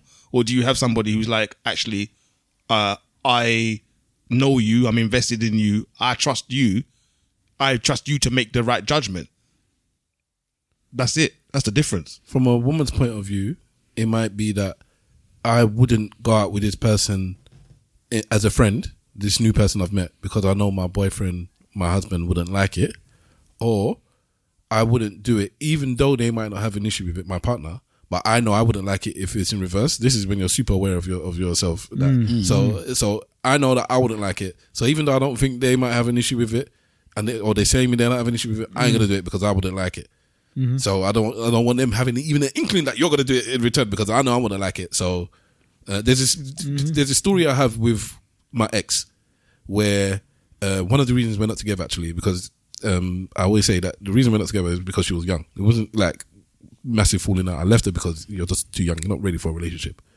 And one of the examples was that in a club one time she was dancing with somebody. I can't even remember if it was like a friend of the group, because she hung out in big groups, and it wasn't her like a close friend, but somebody that might have known them or somebody that she met in the club. I can't remember. And she was dancing with this person in the club, and I was there. So this is an example now of me standing and just watching her do it. So I'm watching her, I'm assessing the situation. So then later on, call it bitch assness or whatever you want to say. So this is later, we were on the way home or at home. I'm like, I didn't like you dancing with that person. You can't be dancing with people. And she was defending herself. You all know my ex. With which one? With the last one. With the most wholesome of heart. The Zim one. The most wholesome of heart. She believed what she was saying. What's wrong? There's nothing wrong with it. Like, we didn't do anything. You were there, like, blah, blah, blah, blah, blah. I said, you can't just be dancing with a man in the club. Like, I don't like it. No, there's nothing wrong with it. Blah, blah, blah, blah, blah, blah. Going backwards and forwards. Up until I said, and it annoys me when I have to do stuff like this. All right, then, you know what? Next time, I'm going to dance with a girl when I go club. And this is when I was raving at the time a lot. All right, and so when I go raving, I'm going to dance with a girl in the club. And I'm not exaggerating. She went, oh, I get it now. I'm not going to do it. That's what she said. I'll get it now. I won't do it again. She couldn't until it was reversed and she could put herself in the shoes of my man dancing with somebody. She couldn't even understand the idea of I don't like this from the other. Would you see that now? I was about to ask, how about at this present moment in time, your wife and you were out? Would you have a problem with your wife dancing with another guy? Yeah, let's say like we was at a party the other day, and some of her friends that you invited were some male friends from work or something. No. I would have an issue. Everybody in that place is friend or close enough that they. Yeah, because she said that she was part of her men friend group. It wasn't like a random. But he didn't know. It could have been. I don't think they were close enough for it to not be an issue. How about a random? Let's talk about a nightclub, not about. I'm not expecting my wife to be dancing with random people. I know, but let's just say. So those answered you, isn't it? Yeah, but let's just say that we don't need to look it off. Like the moment has taken her, she's had a few drinks or whatever, and she feels like there's. What would I do if my wife danced with a random? Yes, I kick her down the stairs, isn't it? See, I don't know. I always think of what it is. I don't know. Like if she come back and goes to me, I ended up dancing with one guy who was doing like I don't know, like a proper dance thing, like a merengue or tango or whatever, something like that. I wouldn't feel a way about it. I'm not talking about that dance, or this, that, and the other. I'm not talking about that. If she told me that she was winding up with the man, I'd be like, what are you winding up with the man for? Unless she went to a come on, bruv. K-put on the come on. Buju Banner's come on. You get what I'm saying? And they're doing a little, you know what I'm saying? Scrubs. You can't be scrubbing him with the next man. Yeah, but I'm just saying that if you... This wasn't that bad. My real example, by the way. Okay. But it wasn't like dancing. It wasn't line dancing side by side either. It was something in the middle. Yeah, if the man is not dancing behind my wife, I don't have a problem. But my point is that like you're displaying that you trust your woman and you believe that she's not going to do anything silly in one regard, right?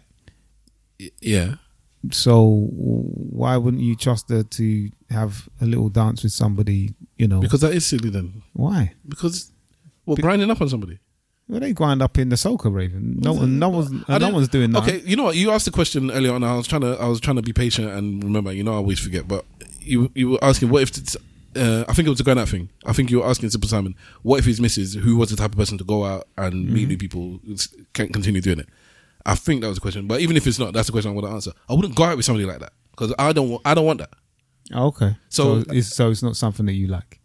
No, I wouldn't want my no. But you're okay. It wouldn't be attractive. But you're okay with your girl going out on a date with a new guy because you trust the fact that she can handle herself. If she's meeting new people all the time, then I say date, but just a dinner, just to go and have lunch or dinner or whatever. Yeah. Yes. Do you get what I'm saying though? I'm saying there are two different things. I would not go out with somebody that I know is meeting and linking new people, even like friendly, super friendly, meeting new people all the time.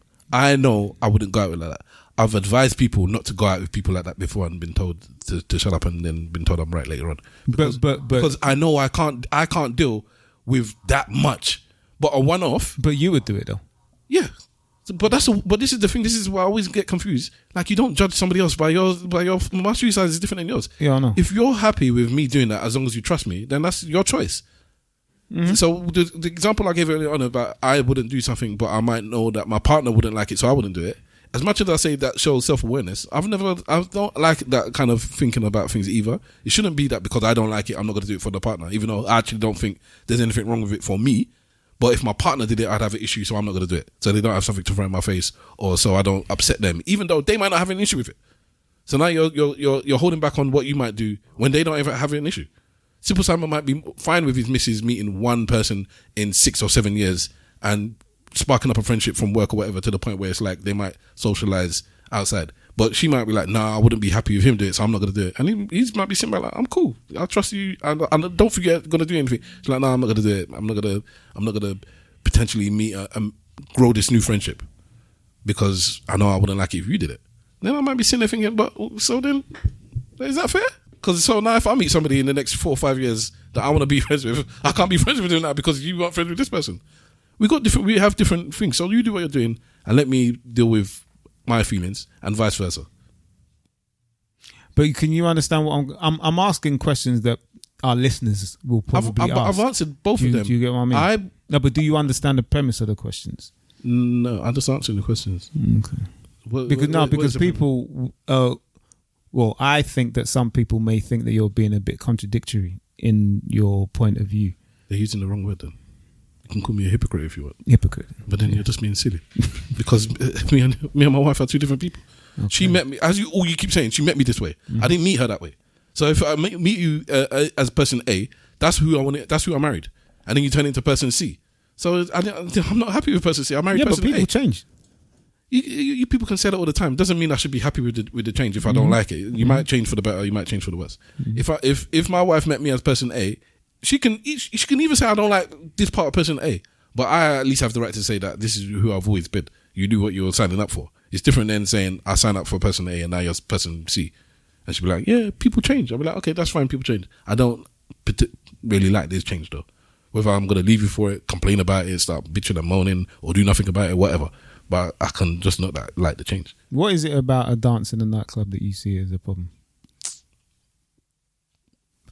It's not that I don't particularly know what the answer is, but I'm sure that there's, like I'm saying, the listeners may think, what's the problem with the little dance in a nightclub? We established that on levels of closeness, it wasn't a nothing. It was something. Let me have the chord.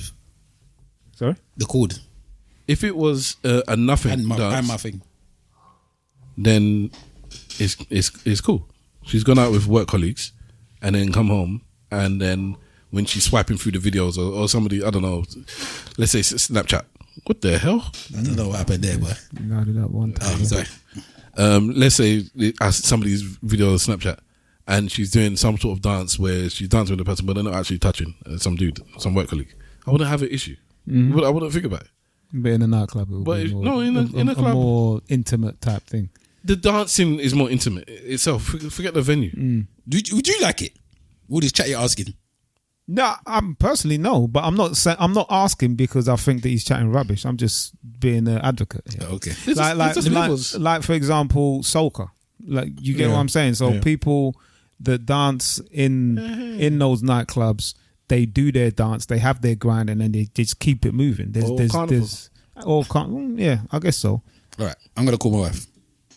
Oh, that's why. Because we still want to answer that question, isn't it? I'm gonna call my wife. You can call your wife after, baby. And you can anyone can call their wives now. Yeah, Wendy, we're gonna have to deal with your one later because we're gonna finish after this. You've warned her, I'm assuming. I haven't told her the question. Okay. So you told her you're gonna call. Yeah. Hello.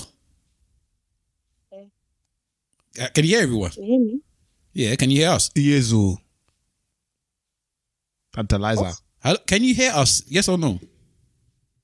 I can hear you. Okay, can the rest of you speak to see? Hello, how are you? Hello? 1 2 1 2. She can't. You know, Stav's gonna call you because whenever I do this, it never seems to work. Yeah, every time. Yes, everyone sounds really far away. It's not just you. I think I need to put you on speaker. No. Okay, Stav's gonna call you. Stav's gonna call you. All right. Okay. Why do you have my wife's number?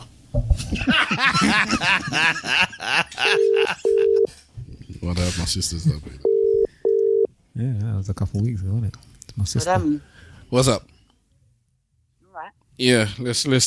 I'll leave it to your husband to say what he wants to say. All right. So we're having a discussion about certain things, yeah. And I want you to be honest. Okay. I want you to be very 100% honest, yeah. Because you're a liar. No, I don't want you to try and think about the truth or think about how you want to phrase it. I just want you to be blunt with it, yeah. If you came home and said to me, well, hello, yeah, I met some guy named Terrence, I don't know, at work or at a club or wherever you met this guy, yeah, and me and him are going out next week to go for dinner. All right? What? What's wrong with that? Carry on. That's what I said. I said one of the dinner or something like that. Finish the question. And he said they were going for dinner. You know, we're friends or whatever. He's a nice guy. I quite like him. He's a friendly guy. And me and him are going out for the next week for dinner. Yeah. Mm-hmm. If I never said anything, like I never gave you any type of response or anything, how would you look at me? No, if you gave it the thumbs up, innit? It's a strange one because you're a bit of an anomaly when it comes to that. You don't care about a lot of these things. Mm-hmm. So it's not like I would look at you like, oh, doesn't care or he's not getting jealous. But you're very much of the mindset like, oh, sorry. But you're very much of the mindset that If you're going to do nonsense, you're going to do it. And if I have to watch you, then there's no point. Okay. So I don't actually think it will be a problem. But if you didn't say anything at all, you weren't even curious, I think also it depends. If it's someone that you know about, like a friend that you know about, you've met for ages, then you wouldn't care anyway. No, this is somebody you just met. That you just met. Crazy. And I never said anything, yeah? You're talking about what you think I would be.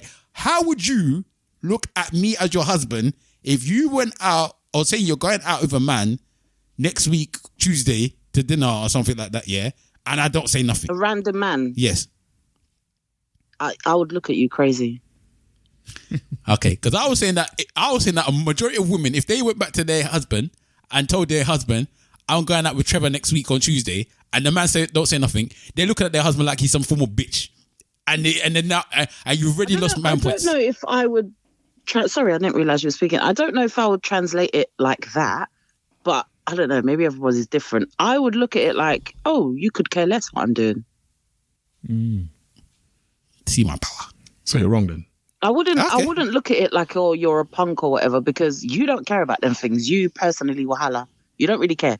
You're very much, if you're going to respect me, you're going to respect me. It is that. But I would look at you like you could care less. So you kind of want me to cheat on you. I don't know what that laugh at the end was there for. So it's completely. So you're wrong then, wahala. I still think you look at me. And that is a leading question. What was in court? They would say you're leading the witness. No, because I said that you look at me like some form of bitch. Like if you come back and I'm telling you I'm going out with Trevor, and I'm like, oh, that's fine, that's fine, darling. You have a good time, and I don't say nothing. You're gonna look at me like, what kind of bitch husband am I have that? I'm telling them I'm going out with the next. I don't know about a bitch, but that's because you don't like that terminology. That's what I said. You don't care.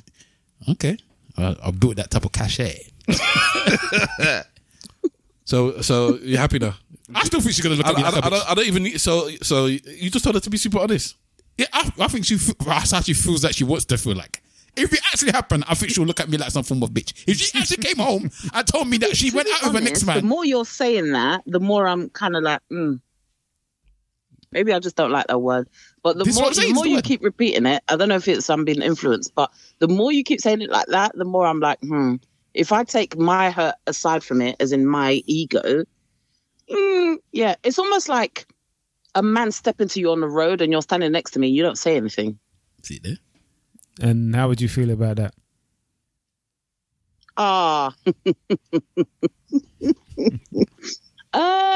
That would be a very big problem. Yeah, that would be a very big problem. I want you to fish this out. So it would be a big problem in which hemisphere, why, and how. I think there's so many different parts of this. For the man that I've been presented, for the kind of relationship we're supposed to have, for the protection, for the disrespect not only to myself but to you. Mm-hmm. I think there's so many different things that go into it. Yeah. Why are you being disrespected? If this is the person that I've been presented, like how Wahala is, it will be very disappointing because I wouldn't even know who that person was. But how are you being disrespected?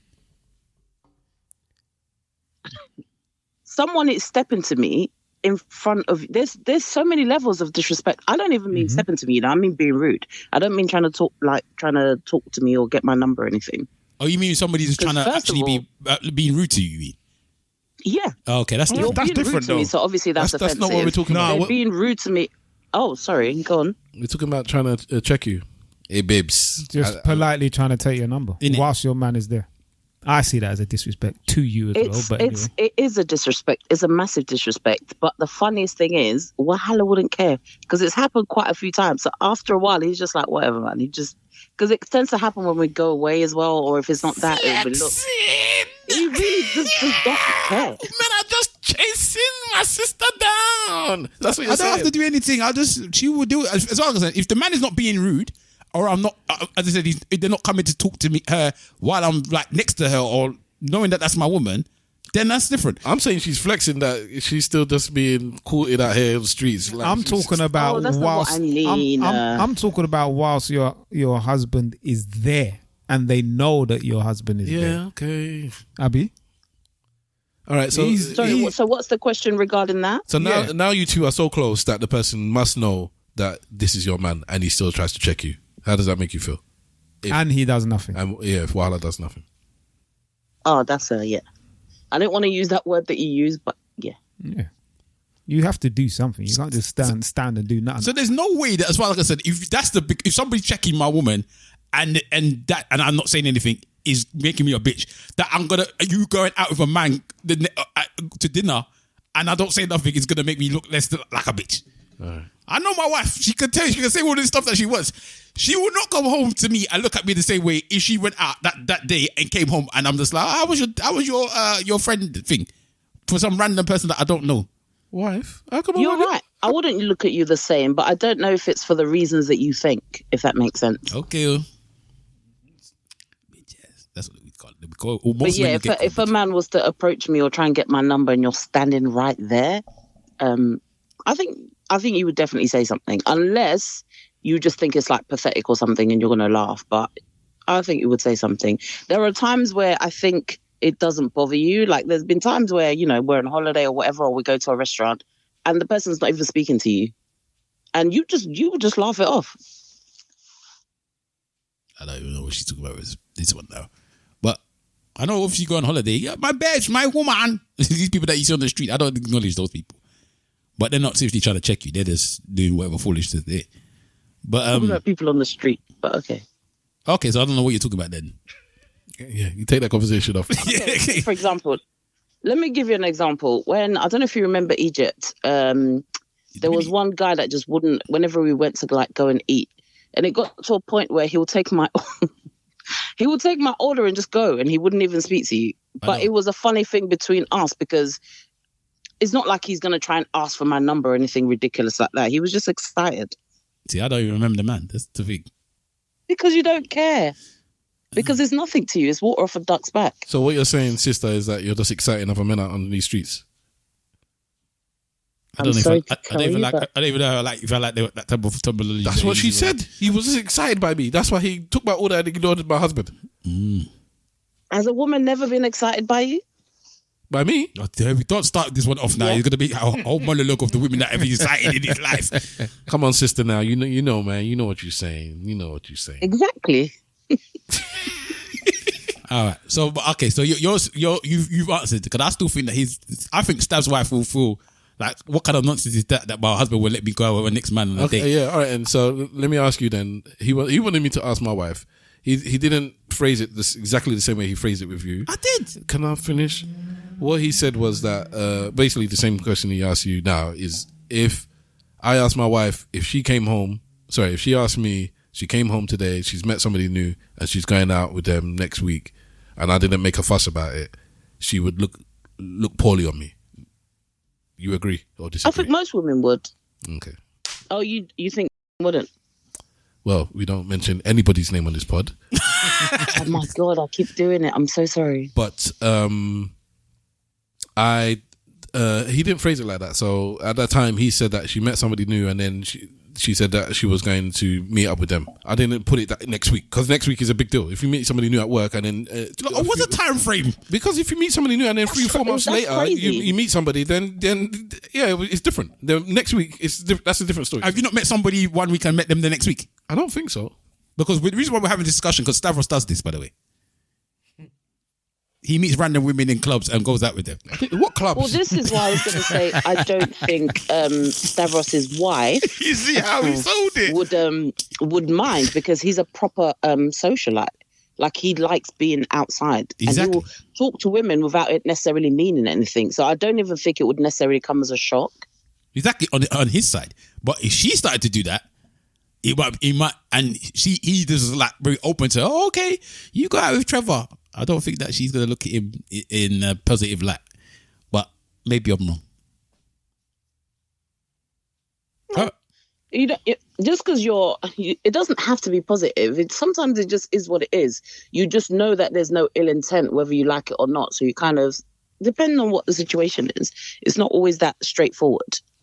Okay. Well, I don't know if he's going to call in and ask his wife or not, but I think she would be looking at him side out like, you just going to let your wife go out with a random man. But anyway, it is what it is. Well, in regards to you, I would definitely look at you like that. But it will be a few different reasons why I'd look at you like that. All right. Thank you, One Stop. Yes. You're very welcome. I hope I was helpful. Yes, you changed completely 180 from the beginning of the conversation to the end. That's a good wife. Which means Wahala was right. Which means I know that when it comes down to what we eating tonight, love. Well, I think I would like some fish. And Wahala's like, yeah, I think we should have some meat. I was like, yeah, I would like some fish. I think we should have some meat. I would like some fish. I think we should have some meat. Yeah, I think we should have some meat. Thanks, love. That's not how it goes in my house. I don't try and give that type of notion outside. You're talking like you've never entered my household. Okay. Manipulation. I did not manipulate my wife. Still around. I'm just Don't play that on the podcast. People take it serious. Which people? The outside world. The 12. Who cares about the 12? Yeah. The jury. No, the 12 listeners we have. Oh, it's 14 listeners. I thought it was. I thought it was like some like a jury, like of my peers. The 12. All right. Thank you very much for entertaining us with your answers. I hope you have a good evening. Thank you. Thank you very much. Thank you. All right, ladies, love. It's okay. Au double. Bye. Bye. Sue Larry. So sweet. I know this. She's trying to be going nice because she don't want to call me a bitch, but that's how she will think. Say no. So the answers changed completely. I don't want to know what you think. I want to know what you think your wife would do, and I want to know what you think your wife would do. Although this one, I think she wanted to go to bed, but she asked me. You have to call her, but I want to know what you think she would. No, she don't pick up, but leave her alone. Your wife don't answer for you. I think she's sleeping now because usually she says yes. What was the question again? This time she said, if your wife came home and said, "I met this guy," told you, yeah. In fact, Kunle, because Kunle is the guy. Yeah, it's always Kunle is always bad breed. Yeah, I said, me and Kunle, I met this guy Kunle when I went out with my girls the other day. Blah blah blah blah blah. Yeah, he was a nice guy. We got chatting. Blah blah blah blah blah. I'm gonna go meet him next week for dinner. Yeah. And you just sat there was like, oh, okay, that's fine. Do you not think that your woman's going to look at you like some form of bitch? That you're letting her go out with her next man? And you haven't even rah like a Dungeons Dragon? I don't think she would, you know. You think she would just think like, you don't think she's going to look at you negative at all? No, because she always thinks that I'm trying to pimp her out.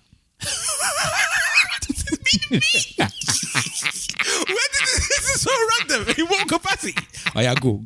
You better explain that one, bro. No, like early in our relationship, before we became a couple, it was very much like, you know, if you're gonna go and meet people, go.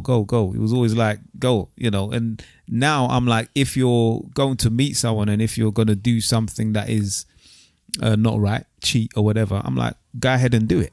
Go. Okay. You know, don't worry about me. Just do what you want to do.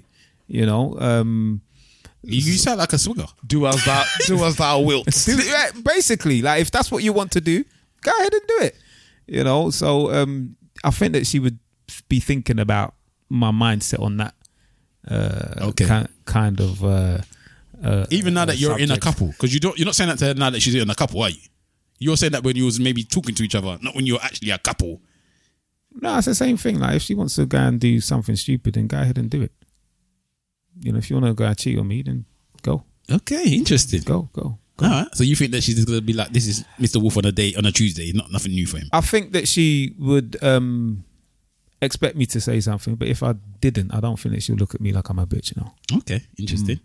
Yeah. I don't know if I'll get the bitch signia either. She would probably appreciate me making a fuss about it. Yeah, but if you didn't make a fuss. Yeah, but that's what I'm saying. She'd appreciate me making a fuss about it. If I didn't make a fuss about it. You don't think she'll look at you less as a man? I don't know if she would look at me less as a man. I think she would look at it the other way around and then try to equate her value to me. Does that make sense? Yeah, kind of like my wife said the same thing at the beginning. So she would look at it like, oh, so maybe I don't matter, or maybe it's not important, or I don't care. Yeah. So that's where she would go. I don't know if it's really think she will look at me as a bitch for that. I just think I'm a majority because she knows me. If that makes sense. I think of a majority of women, if their man was just basically out of the blue, they said I'm gonna go out with some next man next week, and the man don't make nothing, don't even start saying, "Are you mad?" Blah blah blah blah. They are looking at you like some form of bitch. That's my personal opinion, and I think my wife said that a lot of women will look at the people like that as well. It might not, maybe the term bitch is strong or whatever, But they are looking at you like less of a man. Like you're soft. That's what I'm saying. So I don't know that my missus would look at me as being soft, but I think she would turn it around and be like, well, maybe I'm not that important to him then. I wish you had some more women to call, but I don't think we do. Call. My wife is happy to talk, but I said it's something because anyway. She's ready to talk now? Yeah, she's ready to talk. Call her then. She was putting the kids to bed. Call her. I think what time you putting the kids? What time we call this? Oh, okay. And then we can wrap up.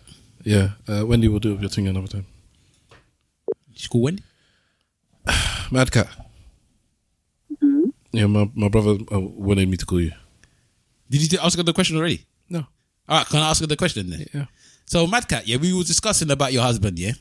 And how he gallivants a lot of the time and he meets new people all the time, yeah? He's doing what all the time? He meets new people all the time. He goes out, he meets new people. That's him, yeah? I don't think that you're that type of person, right? So we was just discussing it. And anyway, a question came up, right? And I said that if I did this, I think my wife would look at me a certain way. And I believe that you would also look at him a certain way. This is all leading, man. Okay, no, just a certain way. I haven't said what way, right? Okay, whatever. Anyway, if Stavros, if you went out, let's say you went out with your friends, yeah? And you met a guy, I don't know, or somewhere, just anywhere, yeah? And you met a guy. You and this guy got on, right?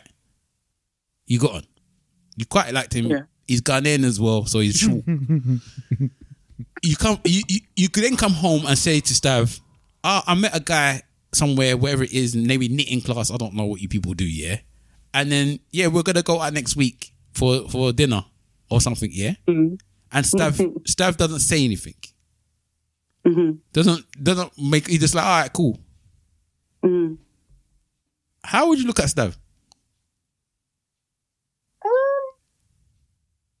I would, if it's only once or maybe a couple of times, I wouldn't look at him any kind of way. I mean, I don't even. See, you can't even fathom it. Go ahead, didn't he? The reason why I'm laughing, anyway, I don't think I'd look it up. If it was maybe like 2 or 3 times, you might be like, hold on, who is this person that you keep going outside with? And then it depends how much I tell him, like, about what happened while we were out. Mm-hmm. But I wouldn't really look at. If it was a few times and then he hadn't questioned me about it, I might be like, why isn't he questioning me? But because I don't question him and I don't really go down that route myself, it's not really a thing. Okay. He goes out and he meets random people, but he doesn't make a habit of going out frequently with these people. Anybody he meets often, or not even often because he doesn't meet people that often, are people that I guess we've known for some time. Mm. So I don't know if that answers your question, but what were you laughing at? I was laughing because sometimes when you're there, I'm talking about it at work or whatever, you be like, oh, somebody from account, some random name. Okay. No, the reason why I called you, because you're going against what I believed anyway. I said that any man that if their wife comes home and says to them, I'm going out with Conley next week, I met him at a club or I met him at dinner or I met him anywhere, yeah? And we're going to dinner and that man doesn't say nothing, like doesn't make any noise about it. They're looking at that man like there's some form of bitch. That's me personally. But you're saying you wouldn't do that. As I said, it depends. If it's like a one-off, I mean, if it's like once and that, okay, so they met the first week and I said, we're going out this week. I wouldn't expect him to ask me anything. So I wouldn't look at him a certain way because it's not the norm. So I wouldn't look at it. Even if it was a few weeks, even a few weeks, even now I would have to know myself and be like, well, why'd you keep going outside with this person? Like, you've got other friends that you don't see for weeks on end. So who's this person that you're seeing, It's not a person, it's his man. Not person, okay, well, it is a man. Yes. Yeah. So if it's a man, even I would be but yeah, it's not really an issue. But would you do it? It's not really an issue. Pardon? Would you do it? Would I do it? What, go out with somebody a week? Even if it was 2 or 3 weeks later, it would have to be something. It would have to be somebody. In short, no. Is the short answer to the question. It would have to be something like, I don't know, we've chatted and then it has to be something like maybe like a mutual friend or something, not like a random person. Okay. I'm not. That's not me. That's not my. I can talk to people. Like I get with people, but I'm not somebody who like makes new friends on a whim like that. For me to be meeting you the next week. Okay. All right. Cool. All right. Then your Stav has got another plus point on his wife level because he knew he's got what? I said he's got a plus point because he said that you wouldn't look at him differently. I wouldn't look at him differently. Yeah, I wouldn't because it's like, well, as I said, I wouldn't look at him. I'd have to look at myself differently if I was doing it like persistently. Mm-hmm. Because it's not really me. That's not your thing. All right, cool. Yeah, they'd be like, well, what am I doing to be outside of the road with another man like frequently, more frequently than my own husband? As long as you know that I will be questioning you before he will question you. Why are you outside with this man? But anyway, all right, why are you outside? Exactly. That's fine. All right, yeah, cool. All right then. All right, thank you. Stavros won that argument. Good night. Good night. Good night. See ya. Okay, so we got one that says his wife's confirmed. We got one that doesn't believe that their wife's gonna look at him in a certain way, and we got one that believes that he's pimping out his own wife. Yeah, I feel like this is as varied as people are, really. So yes, there's gonna be a cohort that will think with the way you're thinking, where they'll think that this man is soft or he's whatever. Bear with me. Yeah, there's gonna be a cohort, but I do think that there is gonna be room for people who think differently to that as well. Okay. I think it's a very small window. It'll be a subject to relationship as well. All right. Okay. Just keep in mind, both women centered themselves in the question when you wanted them to center the man. Yeah, both of them centered themselves in different directions, but they both looked at it internally in the mirror. They didn't look past the mirror at the other person. Shout out Michael Jackson. Right, let's do our church notes and our goodbyes. We'll start off with Big Wahala. So this week I watched a couple films still. So I watched Project Hail Mary. What do you think? Project Hail Mary is good. It's very good. You've seen it as well, yeah?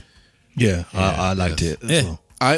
It's a long film though. It's very long, but I did like it. I watched maybe 40% of the film, 35 to 40%. I fell asleep, and the film was still good.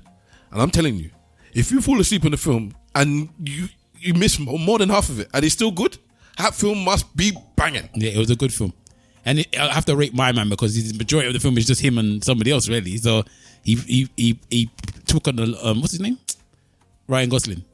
Yeah, he did a really, really good job in that film. I thought it was good. I heard it's really very good. Yeah, it's a good film. So I enjoyed watching that. I also watched Radio Not 2. I like that. I watched Radio Not 1 just a couple of weeks ago because I knew Radio Not 2 was coming out. And I quite liked Radio Not 2 and I liked Radio Not 1. So I like both of them. So yeah, you can check that as well. I also watched a film called I don't know what it's called now. In some countries it's called Hill, and other countries it's called The Good Dog. I don't know either name. Oh, it's got Stephen Graham in it. If I knew who that was. You don't know Stephen Graham? The Liverpool guy that's mixed race. Oh yeah, so in this country it's the good something going on. The Good Dog. Good Dog, yeah. Okay, so I watched The Good Dog. That is a very interesting type of film. A lot of people. This was a secret showing, so no one knew what they were watching when they went in. Isn't it a horror? Not really. It's more of a psychological thriller. Okay, yeah. And a lot of people walked out. I thought it was all right, good film. It was all right, good film. But I think that you do need to know you're going to watch that film before you watch it, because the premise behind it is not just something that you just get up to go watch, basically. But I watched it and I thought it was a good film, so you can check that out. And then I also watched Dead Man's Wire, which is a film that's got you see the guy from Your Sentimental Valley, one of his sons, Bill Skarsgård, or whatever his name is. Skarsgård. So yeah, he's the guy that plays It in the new versions of It. So it's him. It's also got somebody. What's his name? Domingo. What's his name? Coleman Domingo. Yeah, he's in it. The girl from her name. She's got one name, Mahala from she's in Industry, the black girl in Industry. She's in it. It's got Al Pacino's in it. It's about hello. I don't know who did that. It's based on a true story. Yeah, check that out as well. If you got some time, check that out. So something Wire? What's it? Dead Man's Wire. Oh, the one where you go. Okay, yeah. So you can get a chance to check that out as well. TV shows. I'm trying to think because I'm sure I just started watching something. There's a new thing on Apple that's got Kerry Washington in it. I forgot what it's called. I think it might be The Good Women or something like that. But that's a new show that's come out. It's 2 episodes deep into that. Try and check it out if you get a chance. I think it's The Good Woman. Apple TV. Let's see. Okay, if I find it, I'll find it later on. But if you get a chance, check that out. That's on Apple TV, as I said. Not too bad about that. And they've just finished the last season of what's the one with the black guy in it? The one with Cross. The black man Cross. In it.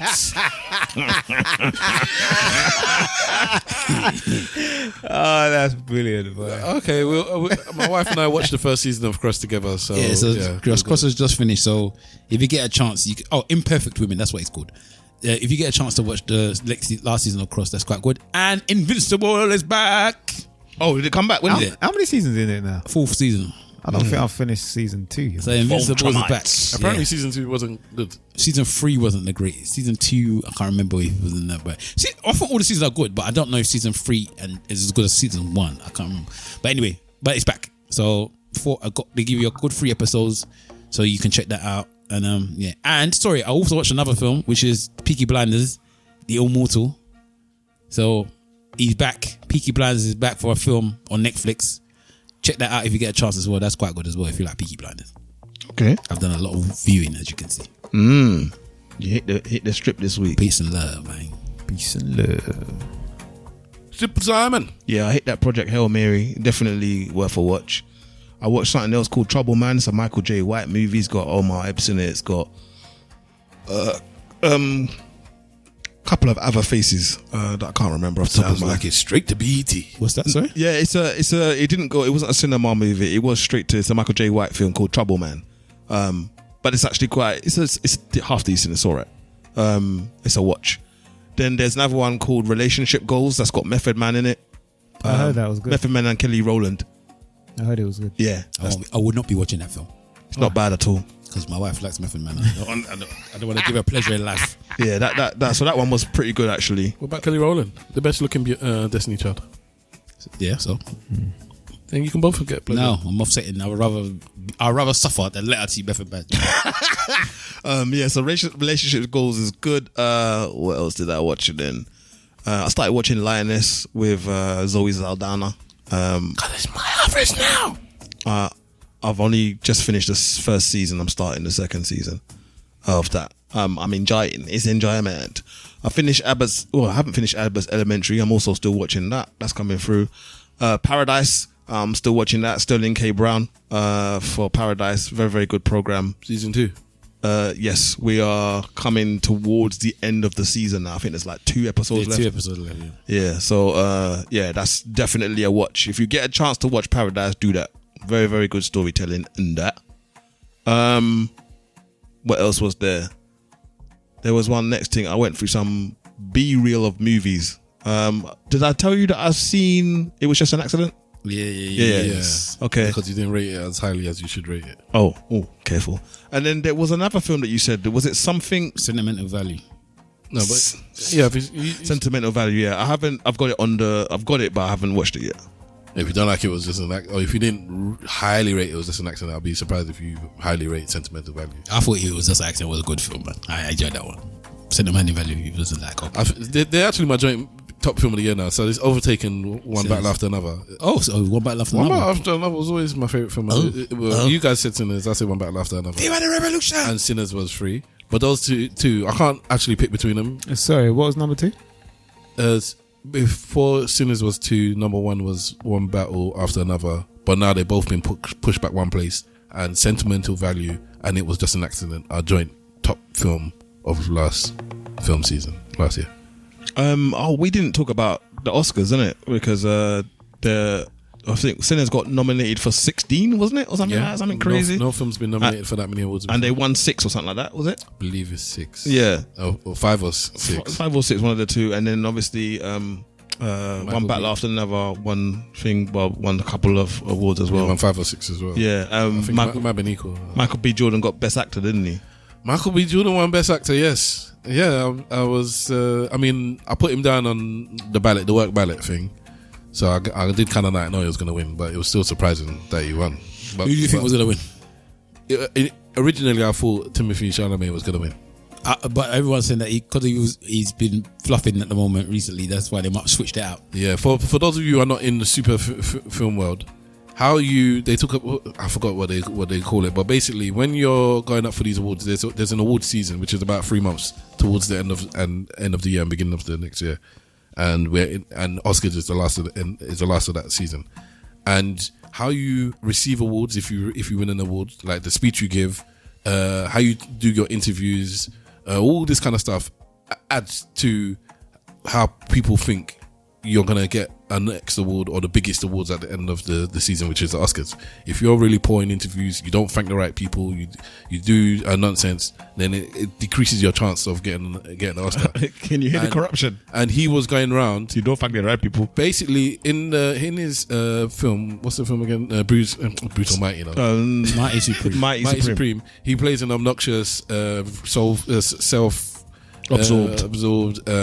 whatever, and he kind of like played that role, but he played the role whilst he was doing a lot of the interviews. Okay. So he would come in doing certain things. He did raps, promoting the film. He just did a lot of things that a lot of people thought, wow, this is quite ingenious. The film made a lot of money for what it was, because he promoted it really well by doing all this stuff. But he was doing it in where people think you shouldn't have been doing it there, and then he said a couple of things that he shouldn't have said. So once he said certain things, his like stats of winning just went down and down and down. Certain things. He said that the ballet and the theatre, the Oscars had been voted by at that point. Well, anyway, that's the big thing that he's been getting cussed about. He said that ballet and the theatre is waste.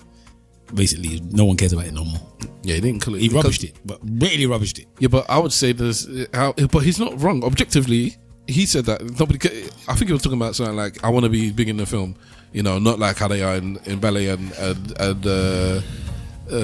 whatever, because nobody cares about that stuff. Yeah, but the big scheme of things is not right. But people are not going cinema either, so we could say that as well. We could say that people don't that the film's not what it used to be.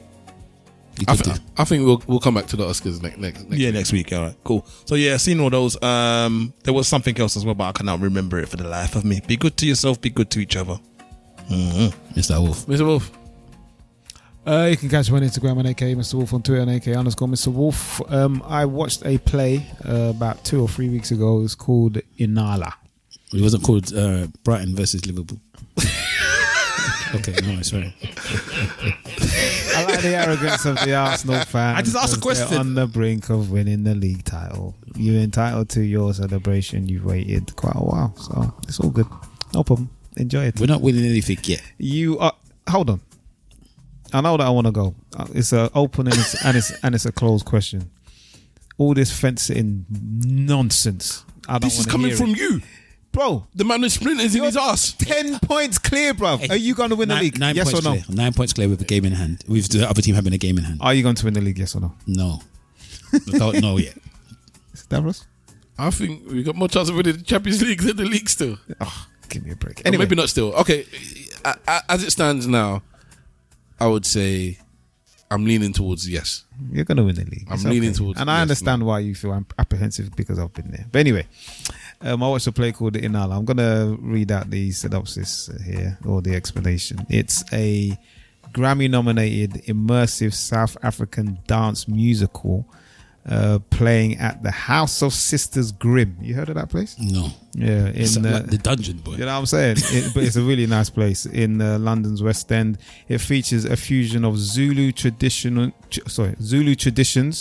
with classical ballet, accompanied by Ladysmith Black and Momboza's score and the Soweto gospel. It was pretty good, but there was no ballet in there.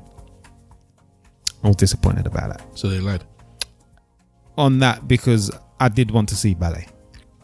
I did want to see blacks doing ballet. But it was good. It was very much a musical. When you hear those South African school kids do their singing a cappella, it was like that. Yeah, but it was with adults. There's another play that I'm going to try and watch soon. It's called Deep Azure.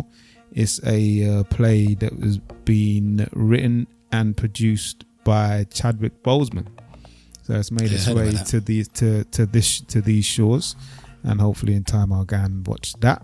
And that's it. I ain't got nothing more to say. Just enjoy life, live life. We should all together. And yeah, man, get together, man, and always speak to that person you haven't spoke to. And you don't have to call them, just text them. I remember 2 more titles. One's called The Weekend. It's a Nigerian film. That's pretty good. And then the other one was Crime 101. Crime 101. I've seen that. Yeah, is a really good whatchamacallit, car chase movie. So if you're into the car chase genre of movie, like classics like Bullet and Ronin, and you like that kind of stuff, Crime 101 actually does a lot of what do you call it, nods and hat tips to those movies. Good cast. He's got good cast. Chris Hemsworth, Mike Ruccolo, Halle Berry. It's basically the Marvel. Nick Nolte. Yeah. It is a Marvel cast in that film.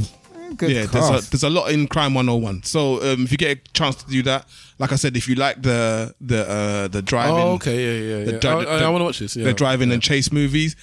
Yes, from a cinematic point of view, you would enjoy it because they do like car chase movies are a genre in it, and so there's certain type of shots. The last one that I watched that was really good was Baby. Is it called Baby Driver? Baby Driver. Yeah, bad film. Is it anything like that? So yeah, it's kind of like it's because that's what car chase movies are in it. So yeah, and it does a good nod to. But it's not a car chase movie though. Love, romance, cars. Yeah, it's not too much of the romance stuff. Okay, a heist movie. Yeah, but it's a heist movie. But with heist movies, they always have good car chases in them. Not always, but Italian Job. You get what I'm saying? Most of them, except for or now at you least see, a scene. Now you see me, now you don't. Yeah, Inside Man is one of the best heist movies ever. No cars at all. No cars. Okay. Yeah, well, they're cars, but yeah, most of the time surveillance ones. But I get your point. Yeah. All right. So okay. if you that looks like a film that I really. It's got my Irish guy in there as well. It looks like an easy view. It's an easy view, but like I like car chase movies, innit? So Bullet, that's what you stuck with. And Ronin, I love them films, and this one is a good nod to that. The only problem I have with this film is that I think it could be longer, like so I can watch it. Really? Yeah, I think they could flesh this out a bit longer. That's 2 hours 20 minutes, bro. If that film's 2 hours 20 minutes, yeah. What, Crime 101? Yeah. No, it didn't feel like it. Yeah, it was not 2 hours. I don't think it's 2 hours 20 minutes. So you enjoyed it that much? I think if Scorsese took this film and took it about, it will bring it out a bit more. Wow. Yeah, it's not often people say the film should have been longer. Yeah, when it's over 2 hours long. I don't think it was over 2 hours long. I don't see it as being over 2 hours. The thing said 2 hours. I don't feel like it was 2 hours. Watch the thing. Yeah, it went fast. So you know that transitions are good, and the story, the plot in it is pretty good as well. The little plot devices that are in there. Good to see Halle Berry out, man. Yeah, man. Halle Berry. I like Halle Berry. All right, thanks.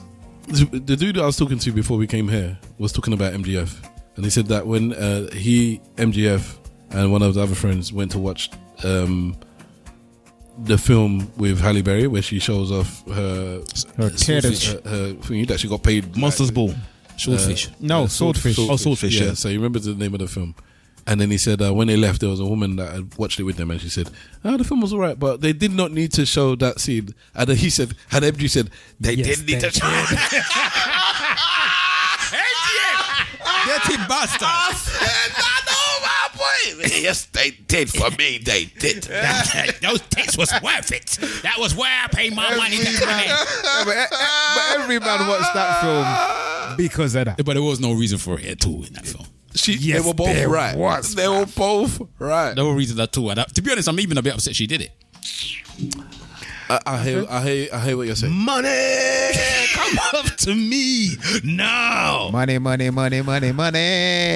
All right, I'm Stavros Bus. You can catch me at Stavros Bus on all the socials. My Stavros says this week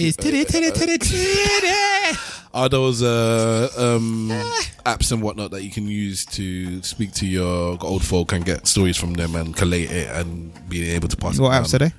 I'm going to put it on the show notes. I've sent it to you already, the YouTube video, so there's that. I will say that I also watched a film called Sarat, and that probably went into my top 10 films of last year. So this was is this another foreign film? It was another foreign film. Foreign films this year have been my favorite, like very high on my list. It was fantastic. There's not even that much dialogue in it, but yeah, it's amazing. Sarat, yeah, Sirat, I believe it is. It's interesting. It's interesting. What country is this film?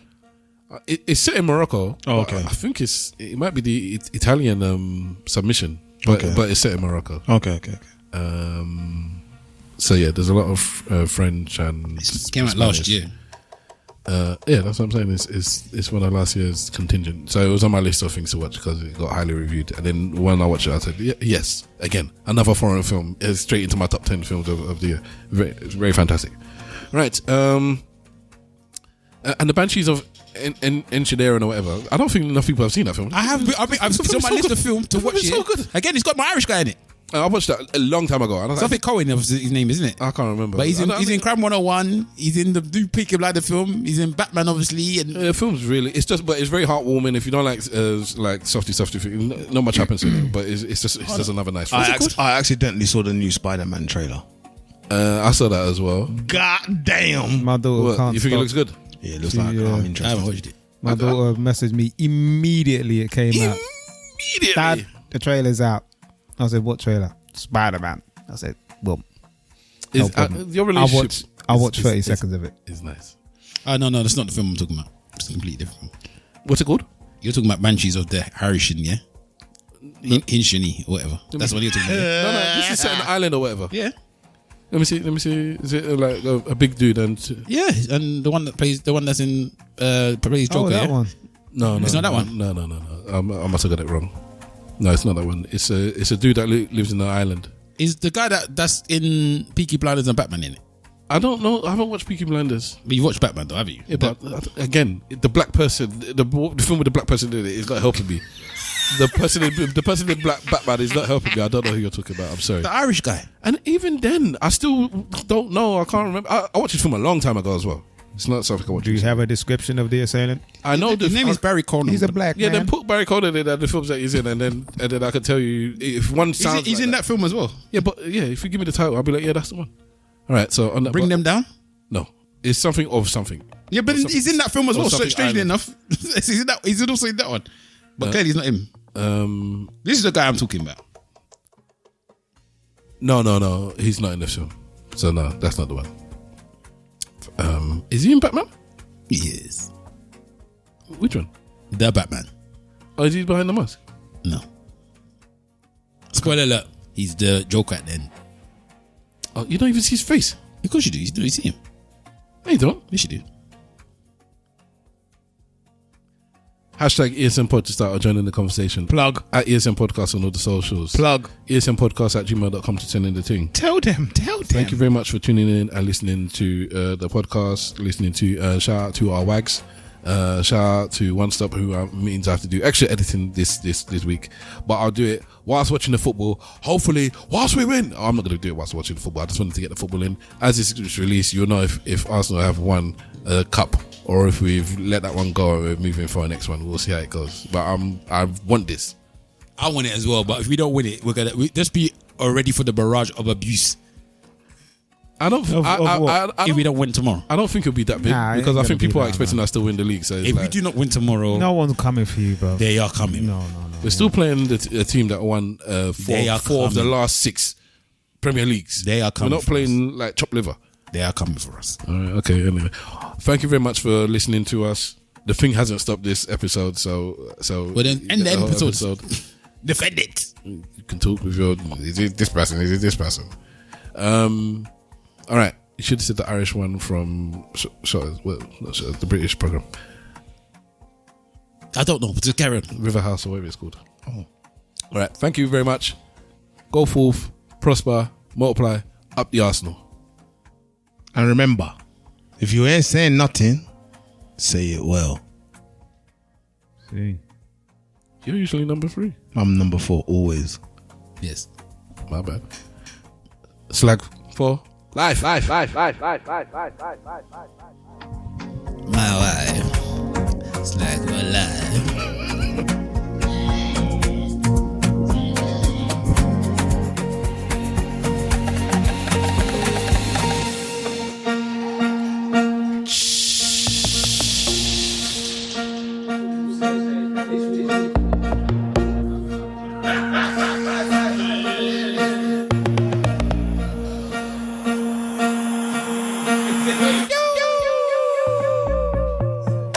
I am